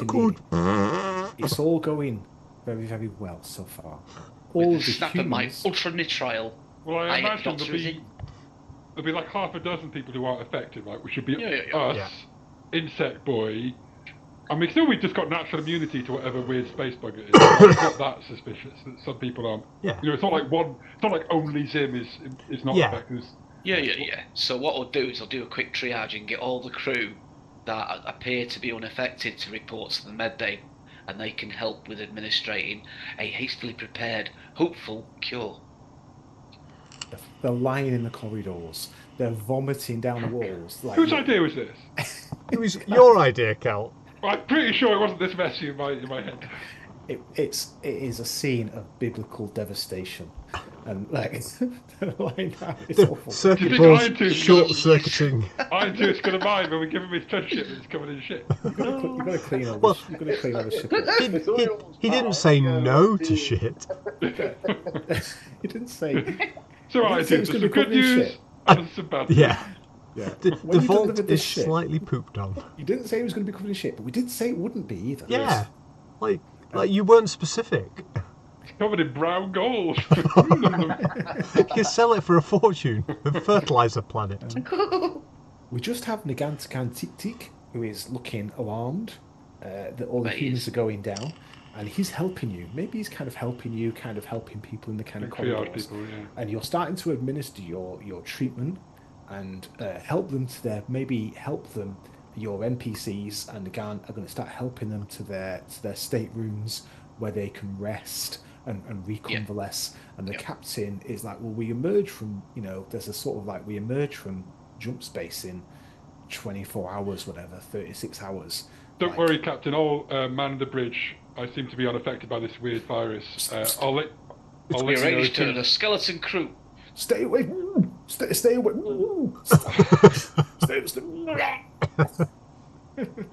Stay. There's like an exorcist kind of. Yeah. Stay away from that. Stay away. Stay off my bridge. You need to have somebody on the bridge, Captain. I'm the only senior officer who doesn't seem to be infected. So Bridge controls are covered in vomit and it's shite. it's pretty gross. We go back to the bridge here. Everyone's kind of unconscious. Looks very I've clean. seen it on. Everyone's kind of unconscious. Yes, it's not like that. Everyone's kind of unconscious. Apart from you, your NPCs, and the Gantakan Tik Tik. And And is Ocean not being Yeah, because infected I thought either? I would have And Hanshaw. populated Osha. Osha and Hanshaw are also not affected. Yeah. Hanshaw's well in on it. Yeah. Yeah. I presume she knows what's going down. And Yeah. Osha is kind of doesn't really know what's going on, but she's putting your hand. She's just going along with it. She's enamoured with what Zin says. She's your dirty So- fish puppet. Yes, she's kind of putting in your hands. She's nice, shade of blue. Are you going to start dragging them to the? They're unconscious so far? It all looks fine. I'm just wondering whether Right. our engineer Nagantakan Tik Tik is going to do any kind of act of violence to try and stop you. Billum, when Dax saved him from the hillbillies, I'm trying to remember if Billum was there. and Billum could be like, he's a mate of Dax's. Because Try and convince him. when he got tripped by the hillbillies in the bar, Dax beat the shit out of them when he was chilling with the engineers. And I think Bill was with me. Should I make a morale roll for him? Let's see how he takes this. I mean, like the engineers. Do we notice him looking suspicious? I mean, who knows him best? It's Billum. Do you know him best? Because he was on the engineering crew. Do we notice him looking suspicious? Well, he's eating poo. Well, he's not literally eating poo. That was sort of we said. Yeah, but what we say goes. That's player canon. Okay, sure. He loves poo. He's very happy. He's thrilled. We've given him sustenance. Hopping around in the shit at the minute. I feel with these people who are not under, we should be giving them an inoculation just to make sure they don't go down with something. I'm gonna go up to what's his name, Icky Dick. And I'll say, it's important that we have a sufficient number of us who aren't infected, but I still want us to be inoculated in case this virus mutates and we all end up sick. So I know you're not affected right now, but Sim is going to provide you with an inoculation just to ensure that your immune system is up to snuff. If they can all report to medbay and I can do a quick medical sweep scan. Can I bullshit my way to either convincing him or getting... Yeah, that's what I'm going to say. Make a deception roll. No. I refuse. I've not even got my character sheet. Or persuade. I think I'm good at deception. PCs. Here we are. Oh, I'm a beautiful boy with a ruby red jacket. Right. Deception. Or what was the other option? Or persuade. I'll go deception. Right, deception roll.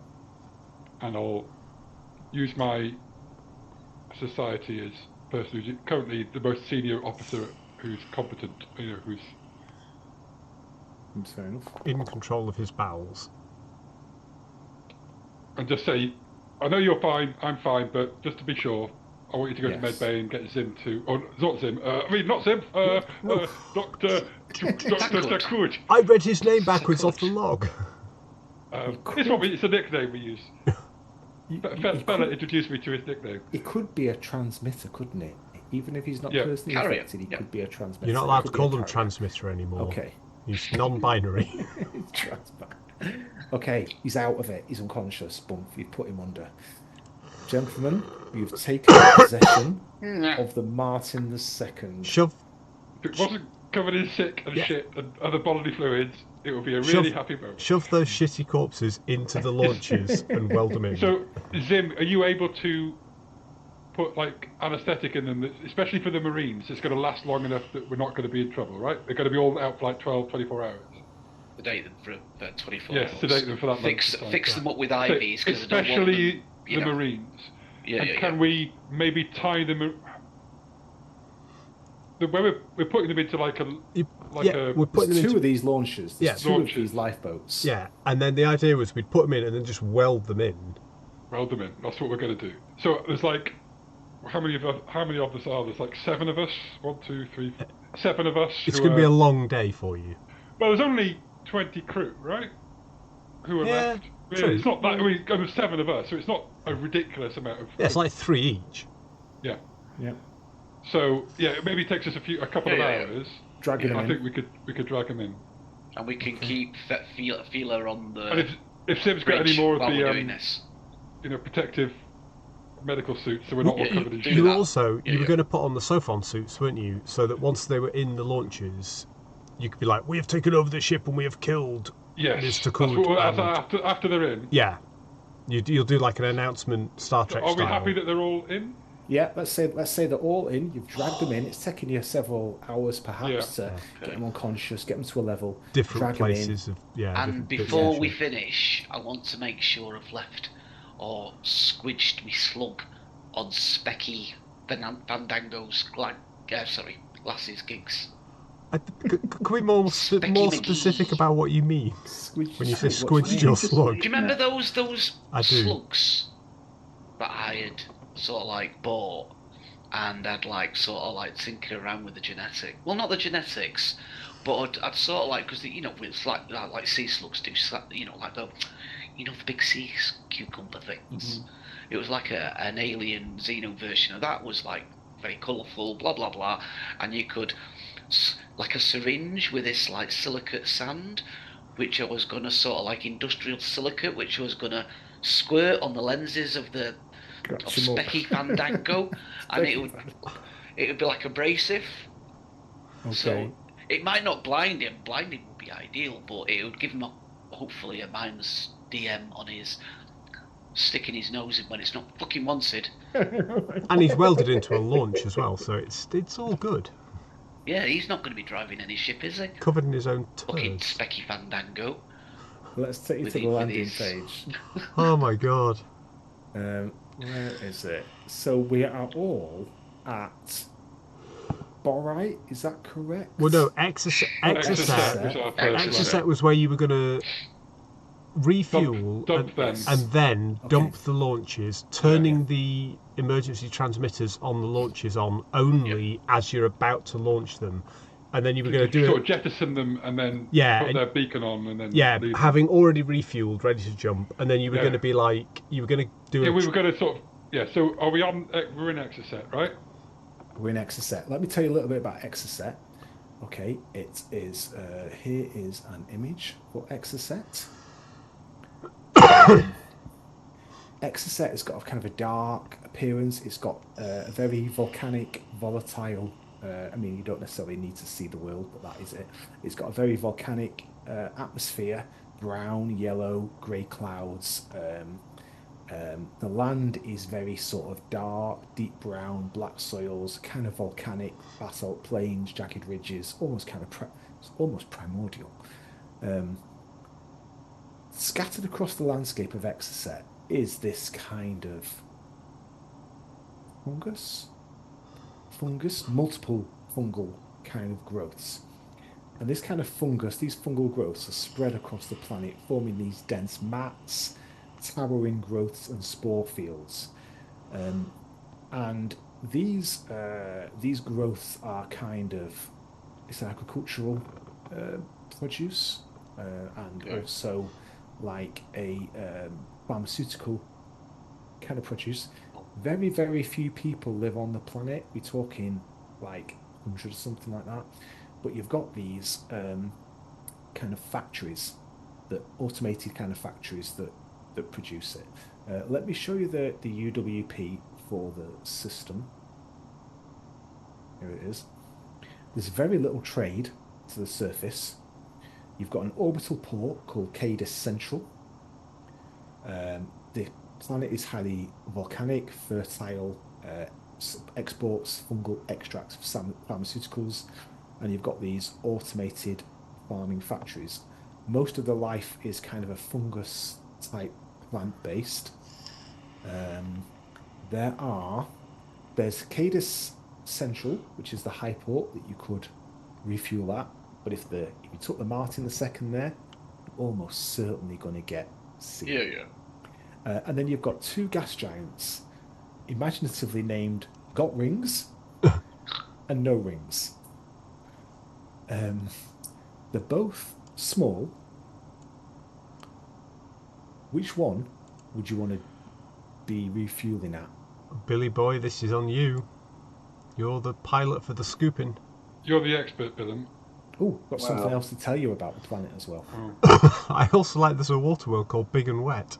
And I do appreciate Michael, when describing the transaction, describes it in his proper manner rather than skimming the rings. Yeah, Can we go and sample the ring?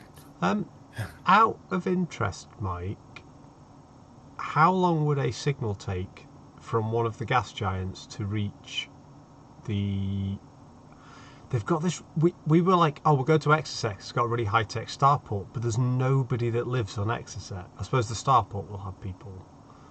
The starport will have people, but there's not really there's not a lot there. It suddenly occurs to me that if they've had a diarrhea vomiting bug for 24 hours and then we've welded them into tiny tubes, we might have killed all these people by the time their transmission... I don't care, but by the time their transmission gets there and somebody comes to pick them up... It's only a couple of astronomical units from, say, from No Rings to Exocet. It's only, it's less than 2 AU.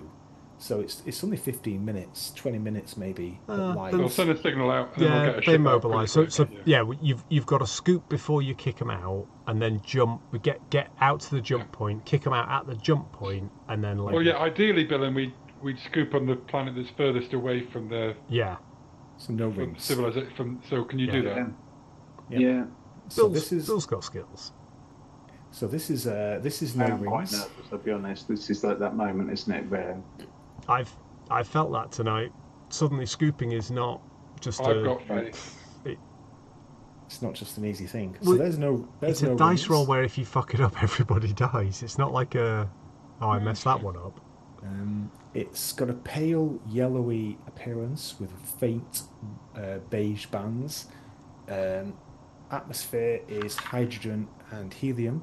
Intense auroras. There's no kind of special features in terms of unusual magnetosphere or unusual kind of gravity, and that's because I forgot to do it. So we'll just say there are no unusual features. Yes. For no, because I was trying to like think of every circumstance, every circumstance that you could possibly encounter, and I kind of overlooked these ones, but that's okay. And then there's something I want to tell you about Exocet system itself, a bit of local stellar data. But let's make our rolls, our skill rolls for our crew, and whether you manage to get the Martin set. Bearing in mind, it handles like a drowning cat. Yeah. This is going to be Bill's ultimate piloting test of his entire career. Yeah. So first, we're going to get the. It will be a astrogation roll, won't it? We've got who's your OSHA. astrogator? Who's your astrogator? Zim is no OSHA or Zim. Yeah. Who's Zim? Okay. It's going to be Zim because astrogator OSHA is. She's not out of it, but she might. Be kind of. Might fuck it up. Is she sedated? Is she sedated? No, she was inoculated along with Hathaway. Yeah. Whatever lady's name is. Hanshaw. Yeah. Hanshaw. Lady Hathaway. I knew it was a H. So Zim, can you make a good roll. astrogation roll? We need a task chain here, Zim, so badly. I've got astrogation 1. But you've got good education in it. You should be okay. Yeah, I'll use my education with it. Okay. It's neutral. That's okay. It's neutral. It's neutral. So then what did I say? It was an engineering roll. Then it's an engineering roll to scan. Wasn't it? Electronics. Sensors. Yes. Yeah. So who's going to make your sensors roll? I've got electronic computers. That isn't sensors, is it? Electronic 0 roll then. Yeah. Okay. Electronic Better 0. do that. Zim was our yeah, I've got sensors 1. Well, can you do both? Can you run across from this? No. Oh, right. No, it's ongoing. It's minutes at a time. And unless Stella or Chain have a role, I don't. Or Hanshaw. Or Hanshaw. You can choose. Who do you want? Well, if any of them got better than me, otherwise I'll use mine. Well, I think it's going to be Kel. I think can we say to them? Can we say to any of them? Do you guys know how sensors work? Player characters only. Let's play hardball. Yeah, all right. No, it's fine. Yeah. I got this. I would say that Stella definitely not. No, she's more of a launch pilot. Chain, not really either. Hanshaw could. Let's just have a look at Hanshaw. Who is? She'll be our. That's one for the recording later. I think it should be there. She'd be in the gunnery, won't she? Here she goes. Hanshaw. She's got electronics. 0. For that, yeah, 0. No, I've got it just as good, so I'll do it myself. Go on, Kel. You can do this. So it's with education. Is that right? Is that fine? Education or intellect to be either. I'll do education. Okay, the task chain is going to make this difficult for Billum. It's fine. Is that a -1? Yeah. It's a -1. Okay. So now we've got the scooping. So I'm operating the sensors, but there's bits of vomit and poo inside all the little. So it's a bit difficult. You press the button and some poo comes out. So I'm I think this area looks very bad. Don't go that way, even though that's completely clear. It's just bits of poo. It's just bits of poo on the sensors. Oh. Who do you want running the scoops? Who do you want operating the scoops? It's got to be one of our NPCs, right? Yeah, and it's an engineering role, isn't it? So this is either Chame or Stella. And Chame, I think, is probably the guy off the top of my head. He was like the mega engineer. Much of a muchness. Okay. But yeah, one of our two NPC engineers, because it's an engineering check. You want Chame to try? Yeah. Okay. Yeah. So he gets a -2, isn't it? -1, I think. -1. It's a -2 effect, but it's -1 on the effect chain. Okay. So let's have a look. 6, 7, 8. So that's a -1. So is that so? I think that's a -1 for Billum on his pilot check for the scoop. Okay, yeah. So Billum. Now bearing in mind, yeah, the ship handles like a drowning cow. It's like a brick. It's like if someone strapped a maneuver drive to a bank. Yeah. So you're going to take a -1 on this roll. Roll well. Try and roll really well. Well, it's fine. If you don't, everybody dies. dies. Dice roll of -1, right? You can use luck if you need to. Yeah, you could totally pump luck into this. It's just it's unlikely everyone's going to die. It's just that you might have to make a number of rolls, and you could keep taking damage. So potentially you could die. Everyone could die. I mean, previously we've dived into the atmosphere with failures and. How do I use luck again? Is that post roll or do I No, have to nominate, say, has to before be the roll? pre-roll. Pre-roll. And what do I do to use luck again? What are the different methods? You basically spend it, however many points of luck you want, to add that much to your roll. Yeah. So if you have 10 luck, you could spend 3 of it to add 3 to your roll. Ah, okay. I've got a luck of 7. Yeah. So where it says damage in the red circle, you put like 3 in that roll. If you're spending 3, you put 4 if you're spending 4. And you will get it back, but only at like the conclusion of this bit of the campaign. It doesn't refresh like every session or anything. So I feel I probably want to put. I mean, I kind of want to use all my luck on this. Well, we've got to scoop again. We've got to scoop at least. We've got to scoop at least once on Borite. The pirate refueling station doesn't require scooping, but you need to scoop at least once more after this. In that case, let's put. What do you reckon? Put 5 into it. 4 or 5. Yeah. Hope next time we're good. I think I'll 4. I think 4 into it, so I end up with a custom dice modifier of -3. Yeah. No, +3. Yeah. Yeah, I'll put the points of luck on for you. Okay. So okay. So do you not want me to use the? Oh no, you put them on my character. I see. Sorry. Yeah. So that wants to be a 3. Let's do it. Right. Here we go. Go for it. Oh, Billum. Tell me what it looks like. So as these kind of there's kind of like all these various tests going on, and there's like Kel just like literally flicking shit off the screen across the bridge, and Billum's like, stop flicking that shit around, and as they're sort of going into to scoop, he kind of sort of accidentally, and everyone feels a lurch as the ship sort of drops.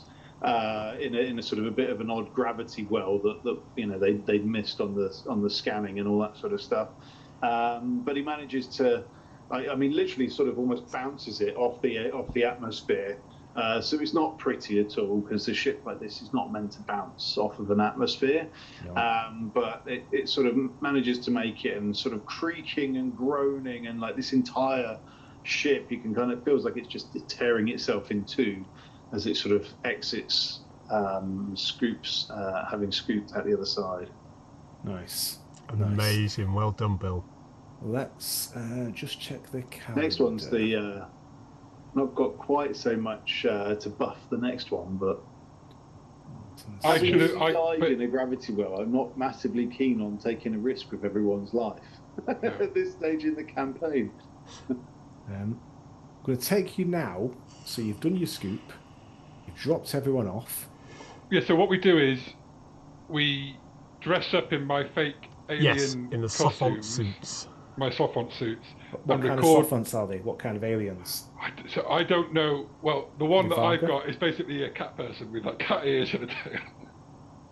Nice. An Aslan thing would work Not really an well, Aslan, actually. no, a much sexier, like an anime cat. Oh. That's the one that Calistinius has. Sexy How anime about a cat. minor subspecies of Aslan? Something that's not commonly seen in this side of spectrum. But it's far more Sure. erotic. Far more. Yeah, erotic. right. Throw a couple of gun belts on it. Yeah. And a couple of mock weapons, and then if we can, I'm not sure how feasible this will be in the time frame we've got, but if we could mock up some like false footage. Well, so it is. Yeah. Have you moving through the ship and Yeah. Well, I want to sort of record a thing that says, "Puny humans, meow! We have stolen your treasure. We will be off to Aslan space with it. Meow! This pussy's got claws. And then We say, have killed. Yes. We have killed some of your human scum. You'll And, never find their bodies again. They are. We need them to eat. Nom nom nom. Bye. And then that's the thing that we say. We send. And then I also want Zim to clear any security footage that might have been transferred to the launch, so that they didn't see us transfer them on and all that kind of stuff. Okay. Well, I'll do a bit of. And the only record they have is this weird cat video, which is often what I get up to on the Sunday night. Exactly. The only evidence I was around. Could Zim throw in a couple of fake, sort of like malfunction alarms on airlocks before they get into their suits, so it looks like they've come in from the outside in warp? Nice. Which will add to the mystery. Yeah, how? Nice. Yeah, how have they done that in jump space? And Nice. I don't know how good of our sort of Oh, our video editing techniques are, but can we make it look like a cat has eviscerated Calistinius? You know that. I mean, I don't know what that's too advanced. If we can do it with technology now, we can do it with technology in the. Just get AI to generate an image exactly. of Kel and Nick and Zim Takud all dying. You can make up. You will make of that one. Well, I guess technically we've had like 7 weeks to come up with this, haven't we? Yeah. Yeah. We've had a bit Or of the time. cosplay costumes could be our own creation, some unique alien which would chime in with Well, the weird airlock. I wanted to make them think it was Aslan, so they go that way generally on the system if they're searching for us. That is a good idea, actually. Yeah. Get them going the wrong way. Yeah. So we disable any normal communication like antenna devices on the launch, but make sure their emergency distress beacon can be activated. Yeah. Once Billum is successfully scooped and we're ready to go, that's the last thing we do, is we jettison the launch, activate its distress signal, and get out of here. Get away within like 20 minutes. Jump to Borite. What's amazing here is that I've been carefully working out the calendar, and you're going to arrive in Borite 2 days after Dax and the crew arrive. So do you all want to meet up at Borite and jump to Dax. We want Dax to be like 2 days ahead of us. I wanted to go and make sure that recon everything was safe with Iron Tooth, or that Iron Tooth was actually at the meetup and was ready for the ship. Mainly so that we had a defense flotilla if this ship jumps into a pirate point, but partially so Dax can be like, watch this will be fucking brilliant. I did this. I'm amazing. Got ya. Let me just... Okay, got ya. So, what we'll do is I guess that week of jump from Exocet to Borite is mainly cleaning. I would think so. Just hosing down everything. Disinfecting and getting the domestos and the bleach and the... Just cleaning it up, isn't it? Like cleaning the bits that we need to use, like cleaning the bridge, and setting fire to the staterooms, cleaning the corridor between the bridge and the quarters, and recce the ship. Exocet, there's one thing I want to tell you about Exocet that was pretty kind of cool. So if you fire off a launch there, everybody dies. Yeah, it's a weird thing about the system. That's stuff we needed to know before. One of the legends of Exocet is the cult of Andy. Now, Andy is a fungus farming robot that's become something of a celebrity in the Reach, Now, he's got this vast intellect. It was built by the technicians of Tech World. It's a bit wasted in terms of mushroom fielding, because his processors are very, very sort of powerful. Andy the robot has philosophical musings and writes beautiful poems that have inspired a rather weird fan club. And it kind of gets a bit weirder around the fringe. Now, there are people who claim there are hidden messages in Andy's poetry, and they reveal the lost secrets of creation. Oh. And these experts routinely fight with each other and argue with each other over the datanet about what it means. And lately, people have started coming to Exocet to ask Andy questions in person. And all this has led to a flowering of a cult with various levels of initiation, and they debate endlessly the meanings of Andy's poetical outbursts. "Oh, robot of the fungus fields, what is your wisdom?" I think I might have found a boyfriend for That image is great as well. Yeah. for my AI. I have That's really seen that image moving, and it Yeah, is you saw it. amazing. I could have to share it with Rob because it was humorous. It was amazing. Let's go to Borite. Now, you're both going to have to make some rolls. Gentlemen, we're going to finish the session tonight. We're going to finish this campaign. We're going to Jesus finish the Christ. season. Okay, Good God. I haven't got Cheesy too much longer, but let's do this. We're definitely going to finish. Borite is here is Borite. I'll kind of be quick. Borite is a pretty shitty world. Literally, it's known after its boron farming, which is a kind of component of jump drives. It was previously a Drunaxian mining facility that collapsed after the collapse of Drunax. It looks a bit rocky. Yes, now it's subsistence kind of communities that persist. Ogman Raiders suppression kind of keeps the civilization suppressed. Reading and writing is forbidden. Oh, come on. Yeah, they get forbidden because basically anyone who's educated is threatened with being taken by the Ogmans. The Ogmans come down, and it's happened over generations really that they've So they fear education. They fear education, so they're properly kind of suppressed. They're kind of hanging on the sort of edge really. The atmosphere is very thin but kind of breathable. You've got water. It's cold. Average temperature is about -2. Waters in these briny subsurface lakes. You've got lava plains, ash deserts, dusty highlands.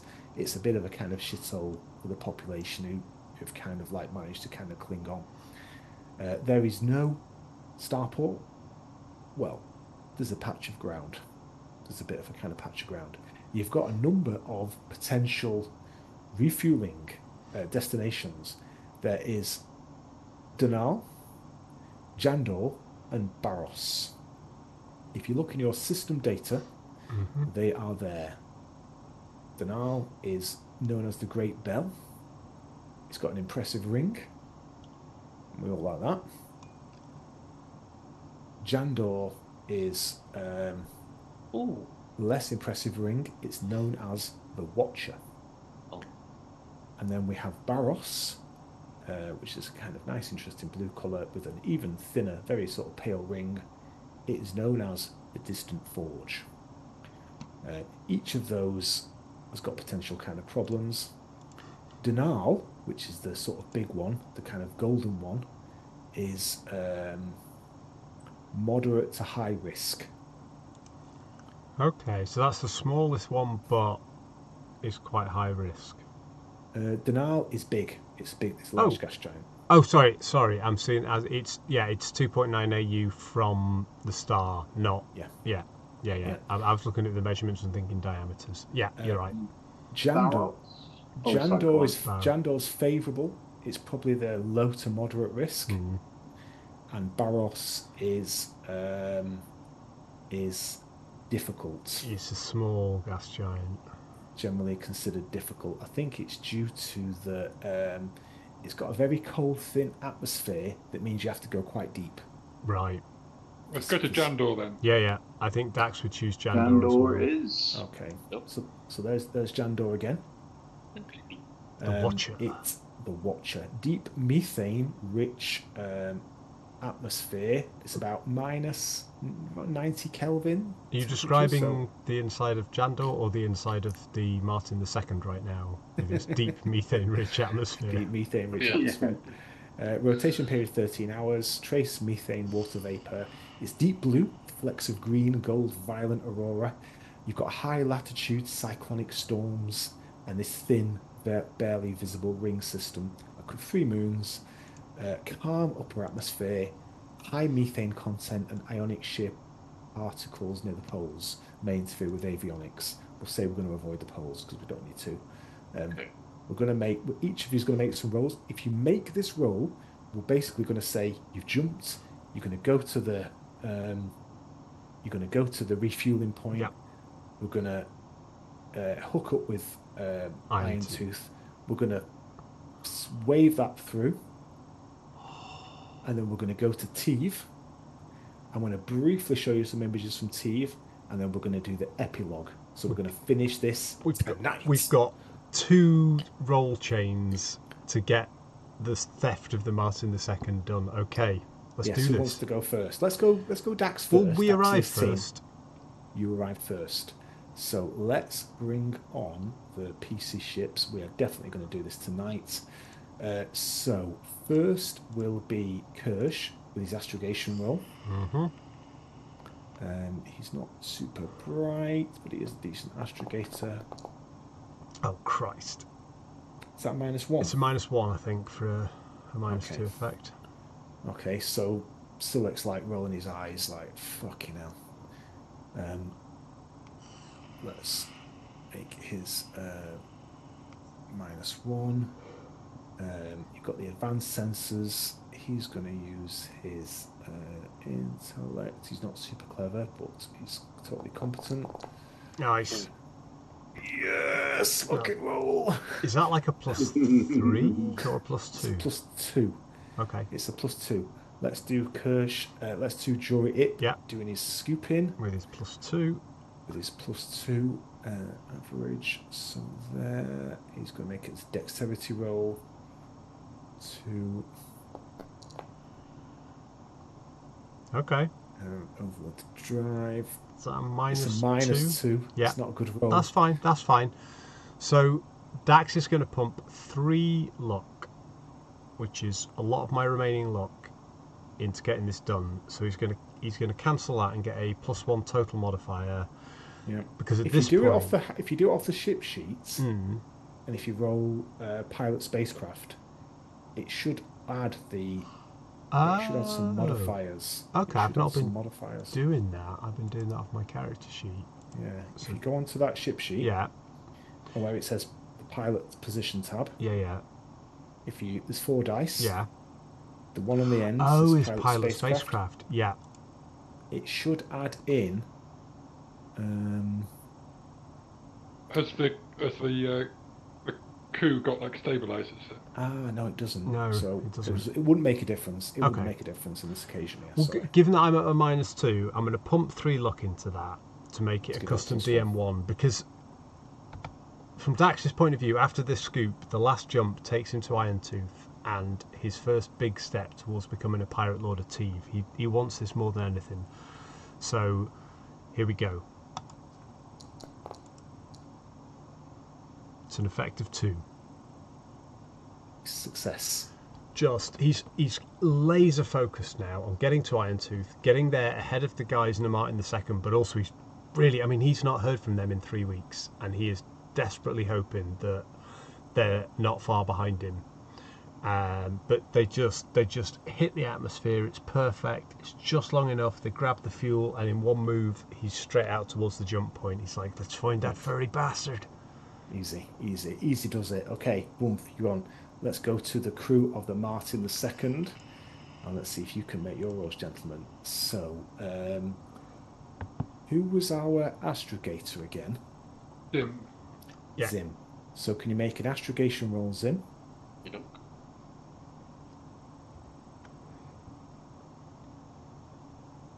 if you want to pump luck into it, Zim, might be your last chance. Yeah. We could see how the chain goes first, but it might not be a bad idea. I got luck to burn, but I can't remember how many. Actually, look. I don't think I've got any points left now. No, I've got 3. No, you've used 3, Yeah. which means you've got 4. I'm going to put 2 points to look into it, if I could, please, Mike. I'm going to tell you now that this is the last roll tonight. Let's do it. Well. Let's just This do is- it, boys. Let's get This there. is the last roll of the campaign. Yeah. Okay. So +2 to that, plus with me int modifier and astrogation. Okay. Okay. Do I need to put the custom DM in myself, Mike? Yes. Yeah, plus Right, 2. so I've just put 2. Yeah. Okay, let's see what we get. Oh, that was a funny roll. Okay, effective 3 though. Dude. That's 2 on the task chain, Yeah. isn't it? 2 on the task chain. Okay. Who did we say was our engine? Did we say was our? I was doing sensor? sensors, but Yeah. I want to Okay. give sensors to was it Stella? Who, one of them was the same as me, right? But I want to take the leadership position and sort of take the captain's chair, Ah, yeah, good call. and then I can give a leadership bonus as needed, if that makes sense. Stella's more of an engineer. Well, was it Kate? One of them had exactly the same stats as me. I forget which one it was. Yeah, Chaim has got. That's like 0, same as me. Chaim. Oh, maybe I misread it. All right, I'll do it. It's fine. Yeah. But I was going to try and do the I leadership misread it. thing. That's all right. I think I misread it. Sorry. I spent a week neither. cleaning all the little bits of speck of grit and dirt and Yeah. familiarising myself with the sensor board. So I'm going to dump some luck into this. So it's sensors, electronics. With a And can you take 6 luck off me? oof, and you've got to. I get to add 8 total. Yeah, you do. Okay. Electronics with. Here we go. And thank God you did. I don't know. That's why I burnt it. So it's still a plus So it's still 2. +2. Yeah. So who was our engineer? Who Chain did do was this? Chain was Chain, previously the Chain. engineer. Okay. With a +2. Chain is going to be. And the who's whole campaign rests on Bilham's shoulders. Yeah. Yet again, he will be. after this roll. No pressure, Billum. What could go wrong? He gets a +2. He's going to open the scoops. Oh my God. Bill's at a -2 again. It's a -2. Well. Do you want to pump any luck in Bill? It's the last roll of the Yeah, I've night. got 2 left, I think. No, I've got 3 left, haven't I? So Yeah. that's 7, so I'll put 3 into it. So Yeah. I'm at +1. Plus as 1. My... I guess I can't do leadership. I can't sort of hype him up from the sensor station. I'm going to let you make a leadership roll. But he's like coordinating everyone. Did you just do an electronics roll?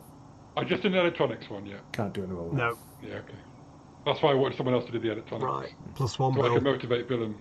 Let's do So it. I'm just on a +1. I'm motivating you in my heart, Billum. Okay. Can't give him Just don't stirring flick any more speech. shit I know. up. Alright, here we go. With a consequence. It's consequence. It's going to take some damage, isn't it? It's going to take a couple of d6 of damage. There's It's only a couple poo of flying d6. everywhere. Yeah, so just describe what happens as you take... The ship takes a bit of damage. 5, 6, 7, 8, 9. You know what? I think it's got 8 points of armour. So I don't think it's the end of the world. It's just a little bit of a scrape, isn't it? Alright, so again, there's this sort of going into the atmosphere, and again, it's kind of it's getting buffeted. So when you can see there's sort of some serious vortices in that in the atmosphere on that planet, and again, this ship is not designed for anything other than a perfectly smooth entrance and exit for when it comes to scooping. So as again, it's going creaking, and this time it's a bit more extreme, and we actually hear a few things break, a few sparks sort of fly out of a couple of workstations. Tolerance is being tested here, isn't it? That was a bit closer this time, guys. I'm not sure we want to do that again. And we're all jumping into a blind sector of space that we are trusting still has a fueling point in it, and if not, we're all dead. It'd be fine. It'd be re. We were there like a year ago. Haven't we got enough With the to be able change. to traverse it in this big old beast, though? You did, but you've just jumped. This is the risk. You spend all your fuel regardless of how far. Well, I know you've still got a sector of jump left. Yeah, you That's can what I mean. I thought we were one up, so we You- could always make it past there if we needed to. That's always true. make it It would past just there, be yeah. the coup that would be there going, guys. guys. So I'm just going to briefly show you the image of the refueling stop. Yes, We're I going to say you love meet, that place. We're going to say you're going to meet up with Iron Tooth. I'm not going to role play the kind of meeting, but basically, you guys turn up. Arrives. It all. The beautiful sight. It's a beautiful Dax sight. is sitting there. He's like, any minute now, they'll be here. Yeah. Just trust my boys. We got this shit. Well, hours later. Okay, Is here we it go. there? It's It's there. there. Yes, it's there. It's there. It's located in the shadow of a dim brown dwarf star. It's not even on most of the standard charts. It's the secret location of a deep space fuel dump operated by the pirate lords of Teve, and it was revealed to you by Courage the That's right. Pirate. That's Now- right. Yeah, I'm not gonna make your astrogation roll, but normally, if we had a bit more time, I'd say make your astrogation roll, because if you fail, you might misjump into an empty parsec, and that will spell certain doom. Because a brown dwarf doesn't have a lot of gravity, Yeah. so it's not a great target. It's not to a brilliant jump to. target. Yeah, but we'll just say you did it, because it will be very tragic to kind of misjump now. And we've Let's- burnt all our luck. Let's move our session as we finish our session to the gentlemen. greatest place in the galaxy. I'm going to show you a few images from Teve, okay? Get to the I'm ones that- home, baby. I've been waiting a fucking year for this. Let's have a look. I forgot to put the. Hold on. I forgot to put the thingy world on. Just give me a second, lads. We're literally Oh, going that's to cool. finish. That would be system data. Where would that be? Just talk amongst yourselves. Won't be a second. I just did the homecoming to Teve is. I can't believe we stole the Martin the Yes, second. see, you've basically done I it. guess. I'm not counting my credits until they've clocked and they're in Well, my that's the bank. thing. I Well- guess we're still on the ship, even with maybe a few of Iron Tooth's crew. We haven't kind of given it to them and No. Yeah. Walked away, haven't yeah, we? and we've not. So I still have a much bigger bargaining chip with him that hopefully means he Yeah, that's doesn't true. screw us over. Like I haven't just yeah. given it to him and gone split it 50-50. But There is our system. Perfect. So, it's Mars. Teve is a Mars-like kind of world. 6,800 kilometers, just over half kind of G, 0.6 G. Temperature about minus 21 C. Thin atmosphere, CO2, nitrogen with trace hydrocarbons and silica particulates. Do not breathe outside. Seasonal ice, no native ecosystems, extreme pervasive dust. It would take, because it's located, Teve is located within the jump limit from the star. So it takes a good 18 hours to 24 hours for you to move, to travel into Teve. yeah, It is not super quick. As you get close, you would see the moon. I'd forgotten. you see the the moon. you see the dry arid landscape of Teve, and above it floats the orbital hyport known as the Skull. It's a minimally kind of mobile moonlet that floats above the city of Black Sand. There's the Skull. Black Sand itself is composed of two parts. You have the upper city. Now it's located on the edge and in like a canyon, like a Grand Canyon type thing. Yep. You've got the upper city composed of these glittering skyscrapers and buildings, and then there's a dome that it doesn't cover all the buildings, but it's sort of it's part of the buildings. Some of the buildings project up, and you've got all these secret landing pads. And then you've got like the canyon, and then you've got the lower city, Well, the dive. Yeah. The dive, yeah. So this would be a kind of typical image of maybe the upper city, where you've got these kind of fantastic tower blocks and lots of little secret landing pads. Black Sand is the city of thieves. In the lower part of the canyon, you've got these city built into the side of the canyon, and you can see the kind of hexagonal kind of dome there. I remember it so well. Yes. Now, last time you came here, you were very much crawling around along the lower canyon, trying to find Mira Silverhand, and we met a number of people as well. I'm not going to kind of go over those again, but we also encountered and pirated this ship, the Heavy Gravity. We did the San Simeon ship. Yeah, that was also carrying a lot of cargo for a certain pirate lord. Let's take us to the epilogue. Oh. You've got the ship, you've got the Martin II. Iron Tooth takes it away. His tech guys crack the vault. Mm-hmm. Yes! Do you want me to tell you what you've got? Yes, please! Yes. What the hell is in that freaking vault after, a year? There was one thing you didn't... Thermal barbaric warhead. 20 gigatons that detonates on that. Okay. So you've basically got the 120 tons of dust spice. Yeah. Which are... Do you want to write these down? About 45 mil, did we say? 120. Well, how much are we getting and how much is... 50-50 was the split we agreed on. 50-50, yeah. On everything. So someone start to write this down. All right. So you've got 120 tons of dust spice. Not 60, we've got 120. This is all together. We got 60 tons. 60 tons at 375,000 credits a ton. Okay. Okay.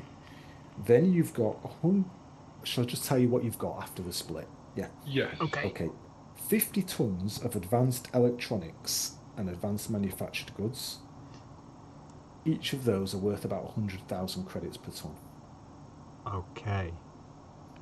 Now the vaults. That's in the lower cargo. Yeah. Okay. Now we've got the vault. Now the only way into the vault is through the Titanic hatch. And you've cracked the code. The tech wizards of Teve have got the black box. Yeah, from OSHA. They're able to use that to crack the code, and this huge vault swings open. It's made of this kind of exotic, super dense material with the golden Imperial seal. In that vault, we will find, gentlemen, we've got 4, 2 each, 5-ton mail drums of secure electronic communications between the Imperial. We've got Really, you say? Yes. They're encrypted, but who knows how long for. We have got a load of Imperial documents relating to Imperial diplomacy and mercantile ventures in the high rate, worth a fair bit. Who knows how much those are worth. Sorry, you didn't say how much the communication drums are worth, did you? I've not really. It's hard to know. No, it's fine if you don't know. It's just you didn't. Yeah. You guys have got 20 tons of luxury goods, each worth 200,000 each. Okay. You have got 10 tons of pharmaceuticals, each worth 100,000. You have got 10 tons of radioactives, each worth 1 million credits. That's maths that even Radar can do. You have got gemstones and other rare items of negligible mass, worth 15 million credits. Happy days are here again.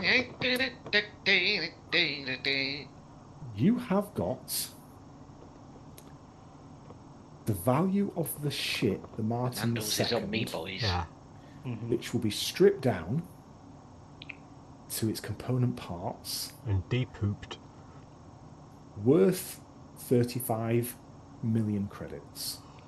Oh. Half of that. No, No, we get 35 mil.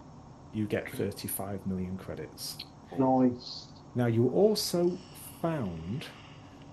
Where did I put this? I need to kind of put this somewhere, and I might have just kind of forgotten. Are you okay for time? I know it's kind of like ticking on. I'm all right. We're talking money, let's keep going. Yeah, where's my handouts? I'll just have the... It's another thing. You know when you forgot to kind of... you know when you kind of forget to put something in? Yeah. Yeah. Just give me a second. Treasure ship, handouts. Where would it be? As we were talking about this at the start, Any is minute. it metric tons or imperial tons? There are tons of cheeky bastard. It's a volumetric. It's a volumetric tons. Imperial metric. Gotcha. Yeah. Where's this handout? Yeah. Galactic Imperium. Here we go. Now, I'm going to say you found this because it's Okay. It's a great plot point. Okay. You found this in the room of the Ursa. Oh yeah. Okay. Okay. I'm going to share this document with you. Okay. Have a read of that. Got to do some reading.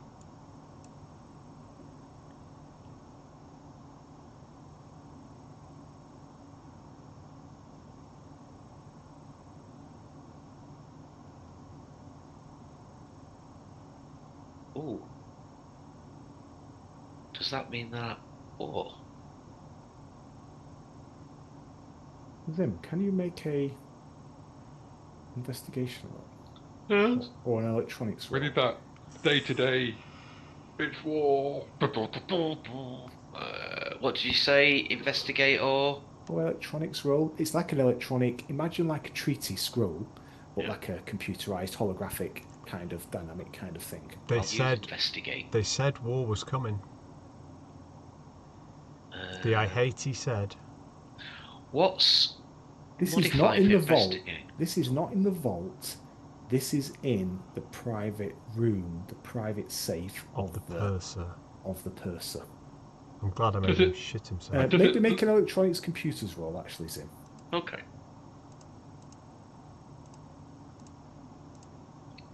And then we'll get And does it? Is this like an official document, or is it a copy of a Goes in. proclamation? Sorry, Mike. Zim, that's an incredible roll. Thank you. Zim, you think that's a fake? Ooh. They were flying to Aslan space with that as a potential faux document. Yeah. Does it look like it would be presented to the Aslan as a official document, or does it look like a proclamation that we pinned on like a town square? I mean, what It's kind of a- document is it? That It's is like- an imperial official document Gotcha. Okay. from the emperor to the Aslan emperor. Gotcha. Thank you. Oh, So we've it's got a- is it ourselves like a- embroiled in some shit. Yeah, a fake war.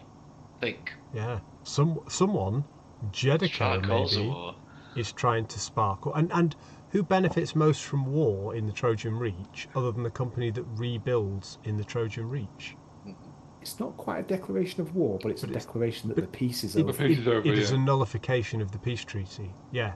It So is- the Hierate then will send all the young bucks over into the space to Well- carry on doing what to those young dudes do, that's what they've which been is saying. like raid is and harassing it. the interest. We've got two bits of information here. One is that the Ihati or the Ihatai have been implicated in the reason for the nullification of the peace.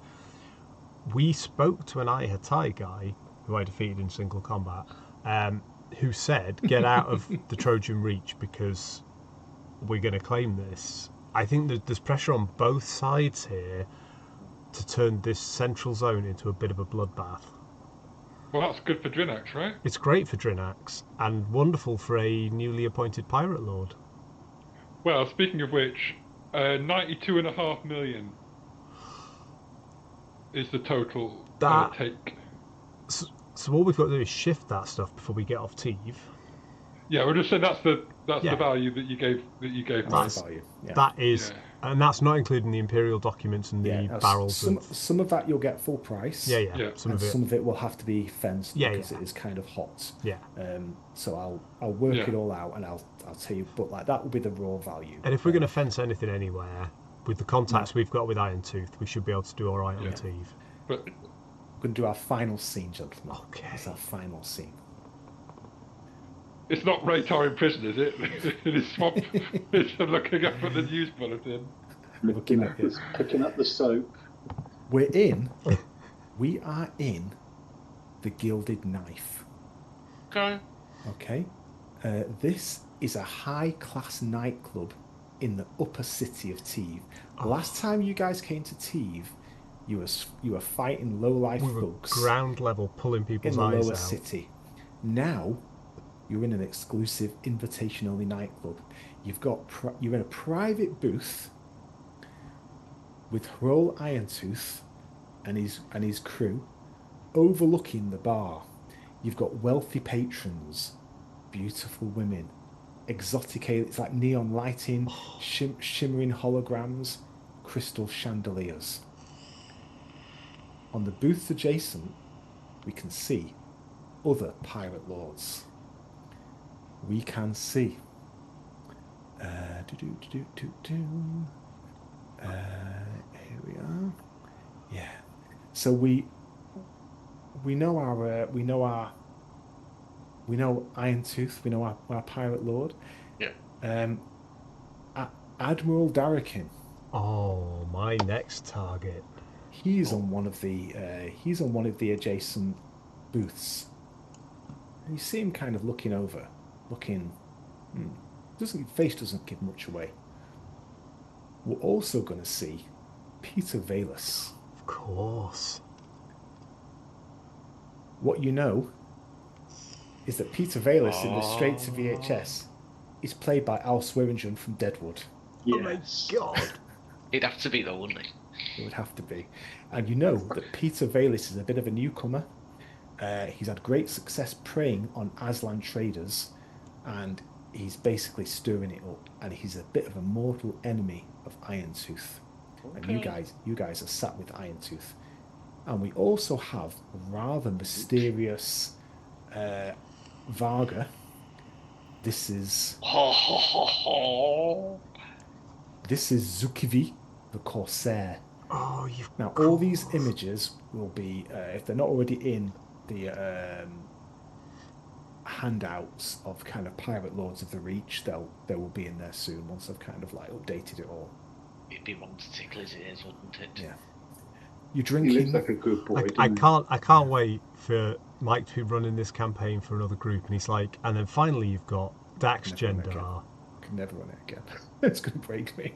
He wants to boop his nose. You're drinking the finest champagne. There's like maybe like just throwing money away, like it's just kind of like absolute kind of extravagance. Everyone in the city knows that something serious, something epic has gone down, because there would have been the Coup, the Martin II, plus like 4 ships. There would be like 6 ships arrive. Like, even if you tried to keep it quiet, maybe no one knows about you yet. And then Irontooth stands up and he calls the club to silence. Friends, let's just bring the music to a kind of stop for a bit of a kind of dramatic moment. And the club goes quiet. The hustle and bustle, hundreds of people, the hustle and bustle quietens down, and he stands up, and the lights dim, and the spotlight comes upon him, and he raises a glass. Friends, enemies, thieves. Tonight, we toast to legends in the making. A blow has been struck against the Imperium so bold, so audacious, that even the ghosts of the Sindalian Empire would raise a glass in approval. Not in decades has this city, this haven of cunning and cause, witnessed a theft of such elegance, such precision, such poetry in crime. The Reach shall whisper of it. Trade routes will shudder. Admirals shall lose sleep. There's a little glance at Darrakin. Darrakin's kind of head cocks a little bit. And the architects of this beautiful chaos, they stand amongst us now. The crew of the coup de grace and the spotlights light you up. Their hands are unshackled. Their names etched into the ledgers of Port Blacksand from this day. They walk the city not as strangers, not yet as lords, but as kin and as friends. So, and he holds his glass, so drink deep, my friends, and remember this night when silence fell over Imperial pride and Teve roared in triumph and the whole place just goes ballistic. Dax raises a glass. And that, my gentlemen friends, is the end of the season. And as the mate, this was the greatest of seasons. As the camera's panning out and everyone's sort of staring at us and the thing, Dax has got his arm around Black Annie, and he's holding his drink up. He's just like, yeah, you know, any port in a storm, and I know this port puts out. And what are you doing for that final scene as we call this season, call our seasonal campaign part an end triumphant? Dax, what are you doing? Dax is raising a glass. He's got a huge glass filled with it's like a half pint of whiskey in a proper pint mug, and he's just going to look straight over at Darrakin, right in the eye, and just smile and nod. And he's going to lean back with his arm around Black Annie and possibly one other woman on the other side who's slightly hotter, but he's like, you know, pick and choose. And he's going to take a deep drink, and he's just going to look adoringly at his crew of loyal, his ex-crew, but the crew of the coup, the boys that got it done. What are you doing, Kel? Well, this is Kel's first mission with this group. He's surprised at how well it went, because when he first joined, he thought, "Oh God, this is a bunch of incompetents who are led by an idiot." You know, there's a guy who's wanted and he's just wandering around in open. You know, Raytol's wandering around open bars with like a wanted poster above his head. I was like, "Oh God, I've got to." But well, at least 2 months later, not incompetent anymore. 10 weeks later, I'm like, we've actually done a very. I mean, even for even for a place like Drinax, like a star system, a mini empire, this is a big deal. Stealing a huge ship this valuable is an impressive feat from half a dozen. So I'm impressed, slightly shocked, but I'm also this is the kind of club that I would go to normally, right? This isn't that impressive for me. You're like finally home after months of slumming. Yes, finally, this is finally a place where I can get a decent impressive. drink. Yeah, so it's a lot of mixture of emotions for Kel, but he's pleasantly surprised at how well it's gone. Zim, what are you doing? Zim's taking it all in. He's got a little cocktail glass with a little parasol and like 3 pieces of cubed unusual fruit in a cure, and he's been sipping it, swirling his little cocktail parasol, and he gets a message. Social with you? Yes, she is. I was going to ask. What happened to her? What did she do? After she woke up. What happened to her? She came aboard. Did she now? That's what you call it. She came where? No. She joined. She's sort of like joined because she's more interested in what I'm able to do, and obviously, she seems like she's got a friend that can help. And at the moment, she's just sort of kind of going, this man has suddenly become very rich and also very dangerous. but he seems to know things. So she's sort of like either biding her time or trying to assess where she can jump. Nice. And Jump on your bones. I don't know about jumping on bones, but while all that's going on, Lydia. Debone this fish. Lydia notifies me that she's had a just none of this, please, in my role play moments. I don't barrack. So I know, I do. She did. I do. That she's just received a rather unusual communication. She has been trying to triangulate where this communication comes from, and she wants to. She's quite almost embarrassed, if a program can be, talking to Zim, and she says, "I think Doctor, I've just been asked out on a date by Big Jim, that big green thing." Oh, Andy.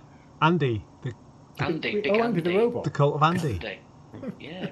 Big robot. He's written Yeah, a because all poem. Lydia had done sort of basic centre sweep, even, with the data that, we picked up what you said about in the ship's library. Yeah. And as we were going through that area, she just opened, informal, someone replied. Handshake, yeah. Someone replied. So Lydia's quite nonplussed. Oh. Lydia's pulled a robot. Lydia's pulled the robot. Okay, Nice. well, that's interesting. I've got an idea for that. Oh, Thought you might. Thank you very much, player. And what about Billum? What are you doing there? You're sat there. Films. Have we got Hanshaw and the girl with us? You can write this story. There's no you can write this story as much as you like. Bill can tell us. Well, so Billem's just sat there, kind of. To be honest, he doesn't really care much for the pirate lifestyle and all the sort of jeering and cheering and yaying and whatnots. But he does like the food, and he does like the odd beer that manages to float around. So he's quite happy, kind of taking on board the various delights. I'm not keen on the Hanshaw thing for Billum, so I'm not kind of feeling the and I don't think this is the place for a little girl and a nice person. So I would rather that we sent them off somehow to a happy ending rather than a kind of nice. Yeah. I don't know. Big suitcase full of credits. That'll keep them going for a long while. Credits. Yeah. And maybe we managed to get hold of. She liked having a say. She did like it there. She was comfortable there actually. Let's say they go back to having a say after a suitable amount of time. Yeah. They've got contacts there, Bell and Tyler. Yeah. They'll be there if ever you want to go back. If ever you want to go back to having a say, you've got friends there now. Yeah. Yeah. Perfect. What we're going to do now, gentlemen, we're just going to finish with epilogue and premonitions. Prologue and premonitions for the next season. I want you to imagine the cold, dead eyes of Peter Valis. 3 times you've crossed me now, and while the law of the Lords protects you here, out there, you're all dead men. We toast you a glass. And then the scene changes. Sorry, who are you again? I've no idea who you are, Dick. And then the scene changes, and there's this kind of this is at the end of a season of a TV season, and it shows what's coming next. Yeah, we see this montage. Yeah, a little montage. We see this kind of mass battle, and there's someone standing on a raised kind of plinth or a dais.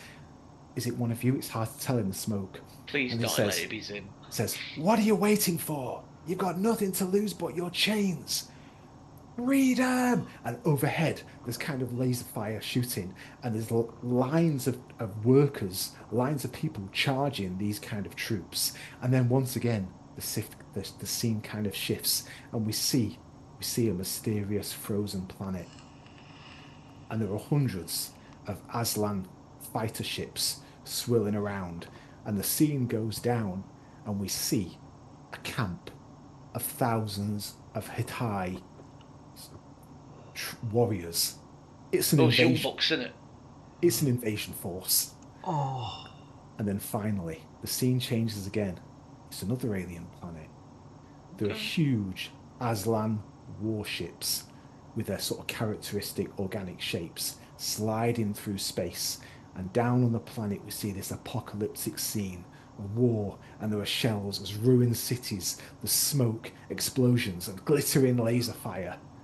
And that's what we've got to look forward to in the next season, gentlemen.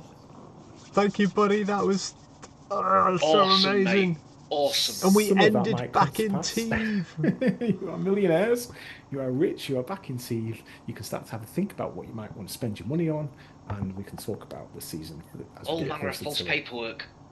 And fixing up the coup, what I accidentally broke a bit. He did it. He did it. Well, All made right, good guys. inroads. I can't believe it. Thank Mike, you, mate. thanks for that, mate. That was really good. That was Yeah, really good job.